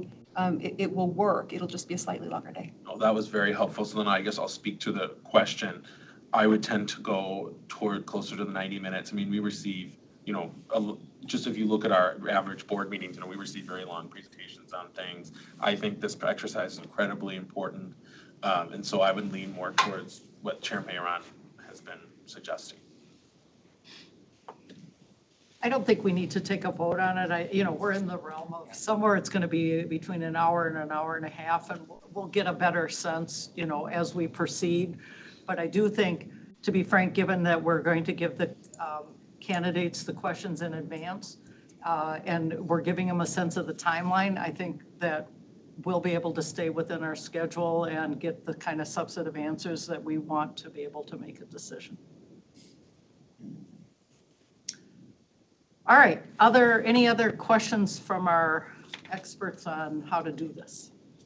Yes, Regent Chairman, maybe just a question about process. I know that, and agree with the suggestion that we take sort of personal time after each candidate to kind of reflect and do notes and things, but just in terms of discussion, the full board discussion, I'm curious what the process is, and also recognizing that sometimes it's discussing each individual candidate after their interviews may in itself be biased because you haven't heard everybody, right? And so I'm curious what that process is going to be like. Yeah. Let me just react to Regent Tarabi, and then I'd be interested to hear from you all. I guess I was assuming that we would hold off on any discussion about the candidates as a group until we'd heard all four, just for the reasons that you suggested, that without the benefit of the others, the discussions, particularly for candidate number one, you don't have the comparators. So I was assuming our discussion would take place after.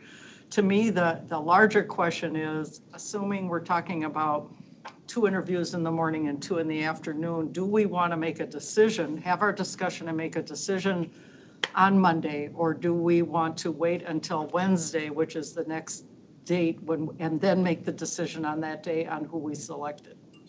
And I don't know. So I'd be interested in hearing from you all about whether we should hold off on discussion about any of the candidates till we've interviewed all 4, or is it a good idea to have a discussion, at least a preliminary one, after each candidate is interviewed, recognizing it is in the public? And then is there advice on making a decision, final decision on who we've selected on the day of, or having a day to reflect and then come back and have our discussion and ultimately decision about the candidates? Any best practices on this area, advice? There's pros and cons to all approaches, right? For this particular setting, I would suggest that you meet, you don't go back home and reflect, because you could be influenced by others, because this is a public process. So I would suggest to have it the same day, but also have a debrief after you see all 4 candidates, have a debrief, and then sort of go away for a little while, but come back the same day to make the decision, only because this is so public, and you may talk to somebody unintentional, and they will influence you, even if you're not aware. So, I mean, there's risk involved when you go back home and you reflect and then come back a couple days later. So that would be my suggestion, but. I guess I'm wondering, is that a bad thing, though? We put issues out for review all the time, and we have a month or 2-month gap where we get all sorts of input from everybody, whoever wants to provide us input on a particular topic. So is that, let's assume we go home and our phones are ringing off the hook, I heard this and that answer was terrible, don't vote for this or whatever, or that candidate. Is that a bad thing? Recognizing we're going to come in here and ultimately discuss what we want to discuss and ultimately vote. And by the way, I'm not wedded to either way. I'm just trying to ferret out what's. It's not a bad thing. It's just, I think going away and just being aware that you may be influenced by folks, who have a sway one way or the other. At the end of the day, we have to make a decision for the best decision for the university. And I'm sure this, board has that intent, but so it's not a bad thing. So if you choose to go home and reflect on it and come back with a fresh mind, that's also a possibility. Knowing that, being conscious about, being influenced by others and really making a decision based on what you heard and what the candidate all about, what the candidates are all about. I hope that answers the question. One thing I would say is that, if it is done that way, and that probably sounds like a broken record, but going back to the position requirements and the skills of the candidates, and anything that you hear, see, or people say that might influence your impression needs to be tied to those things. Otherwise, that's going to introduce, bias into the process that you're not looking for at all. So, that would just be something to kind of keep in mind. And of course, the longer the gap is between when we interviewed someone and when we're having the discussion, although if you have really, really good notes about why you thought the way you did, you can refresh your memory, but our memories are not as great as we kind of think they are and wish they were. And so if our impression shifts a little bit for other reasons, we can misremember things, forget things. So I would caution just around how much time there is there, and it really reinforces, I think, the importance of, as you're doing the interviews, taking those notes in a really good way and just keeping the requirements of the role in mind front and center. Regent Verheugen. Chair Mayron, hearing this conversation kind of solidifies for me that I would much rather have the deliberations that same day. Having that information gathered that day, deliberations that day, moving forward that day. To the point of our memories are not as good as we'd like to pretend they are. That's incredibly true. And quite honestly, I worry. I mean, we have a whole day in between. So if we were to have interviews Monday, deliberate Wednesday, there's a day in between. Who knows who'd be trying to reach out to us? Who knows which ones of us would be available to take calls, to talk with people, to read correspondence, et cetera. The names will be released later today, and there will be opportunities for people to reach out to us between now and Monday on their thoughts on the finalists whose names are announced. Thank you. Just as a point of information, then I'll call on Regent Wheeler. The timing is we'll be done with our interviews by 3:30 on Monday. So there will be time on Monday to converse with each other and then make a decision. Regent Wheeler? Yeah, I agree very much with Regent Verheugen. Thank you, Chair Mayron. I agree very much with Regent Verheugen on doing it the same day. I think that's hugely important. To your point, we will probably be hearing some noise, once they're publicly announced. And I would ask any guidance that we need to have based on those inquiries that we get once these names are publicly released. Before we get that advice, let me ask, does anybody disagree with the idea that we will complete our interviews on Monday and make a decision on Monday? Anybody feel like they want to have an additional day to cogitate and come back on Wednesday? All right, so then to address the second question, I'd be interested in what you all have to say, and then I do have a comment about it as well, but go ahead. So it was about that there's going to be information prior to Monday and how to kind of. We're going to get input, either through our portal or calls or emails or whatever. Yeah. I mean, I think that that's a challenge to the extent that you can leave that information aside until you've completed the process. And I know that's not always possible to do, that's your best approach. So if people start talking to you about candidates, to say, hey, appreciate your perspective, but I would like to not have this conversation until we're done. For other things, is really a lot of it is being mindful that you want to, the finalists, the four are all four you feel good about, and reminding yourself why that's true, and that the whole point of Monday is really for you to get more information that you need to kind of clarify the different strengths and development needs for each of the candidates.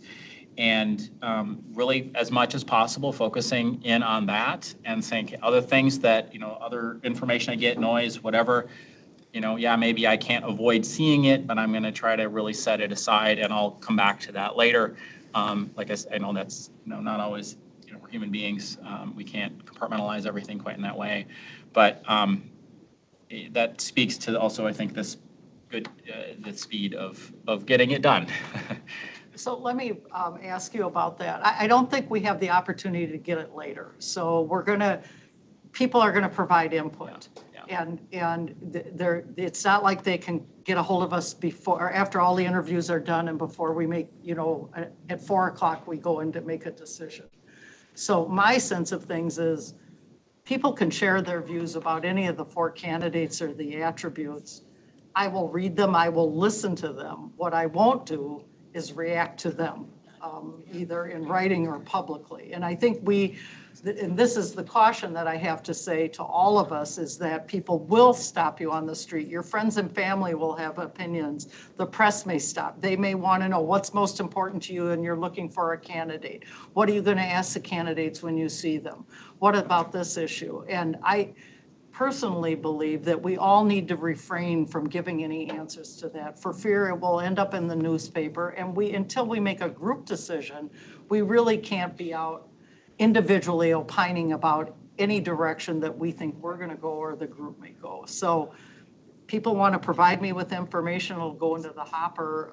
But in terms of responding to it, my view would be thank you for your input, appreciate it, and we'll take it into account when we have our group discussion and ultimately make a decision. Does that work, that type of approach then? To me, that makes a whole lot of sense. And the other perspective that really comes to my mind is the candidate experience through all of this, right? Because, and probably enough said about that. But I think that's another thing to keep in mind is you want, you feel good about these candidates. You want them to continue to feel good about this process and through Monday. And so I think what you said to me makes total sense. And I think your comment, we have 4 outstanding candidates. I think collectively we are thrilled with the options that have been presented to us. It's a problem, but it's a good problem to have. So I'm thrilled with where we ended up here. Yes, Regent Hipsch. I agree with you. We have 4 outstanding candidates. We had 20 great applicants. Absolutely. Every one of them was rock solid. The question I have is really specific, and it's like body language and gesture when they come in the room. Do they go around the horseshoe and introduce themselves to each person? Do we shake? Sometimes that's, how we have to deal with each candidate equally than that, as well. Sometimes I've seen it where the candidate goes around and introduces themselves and shakes everybody's hand or does, what do we do there? So any best advice on that? For humans. Yeah. I'd like Andrea to probably has some good insight here. I would be cautious about interpreting, how someone handles themselves in that situation immediately. Just want to put that out there. Some people are just naturally more gregarious and so on. Gets back to that snap judgment. The person who quickly goes around and networks, you're going to think positively of someone who's more reserved, maybe less so. So I would just caution that piece, but that probably speaks to a consistent process. Andrea, do you have any tips for? Yeah, definitely the same. So, deciding, if, to Brandon's point, not having that opportunity to either a network, or like go around the room or not.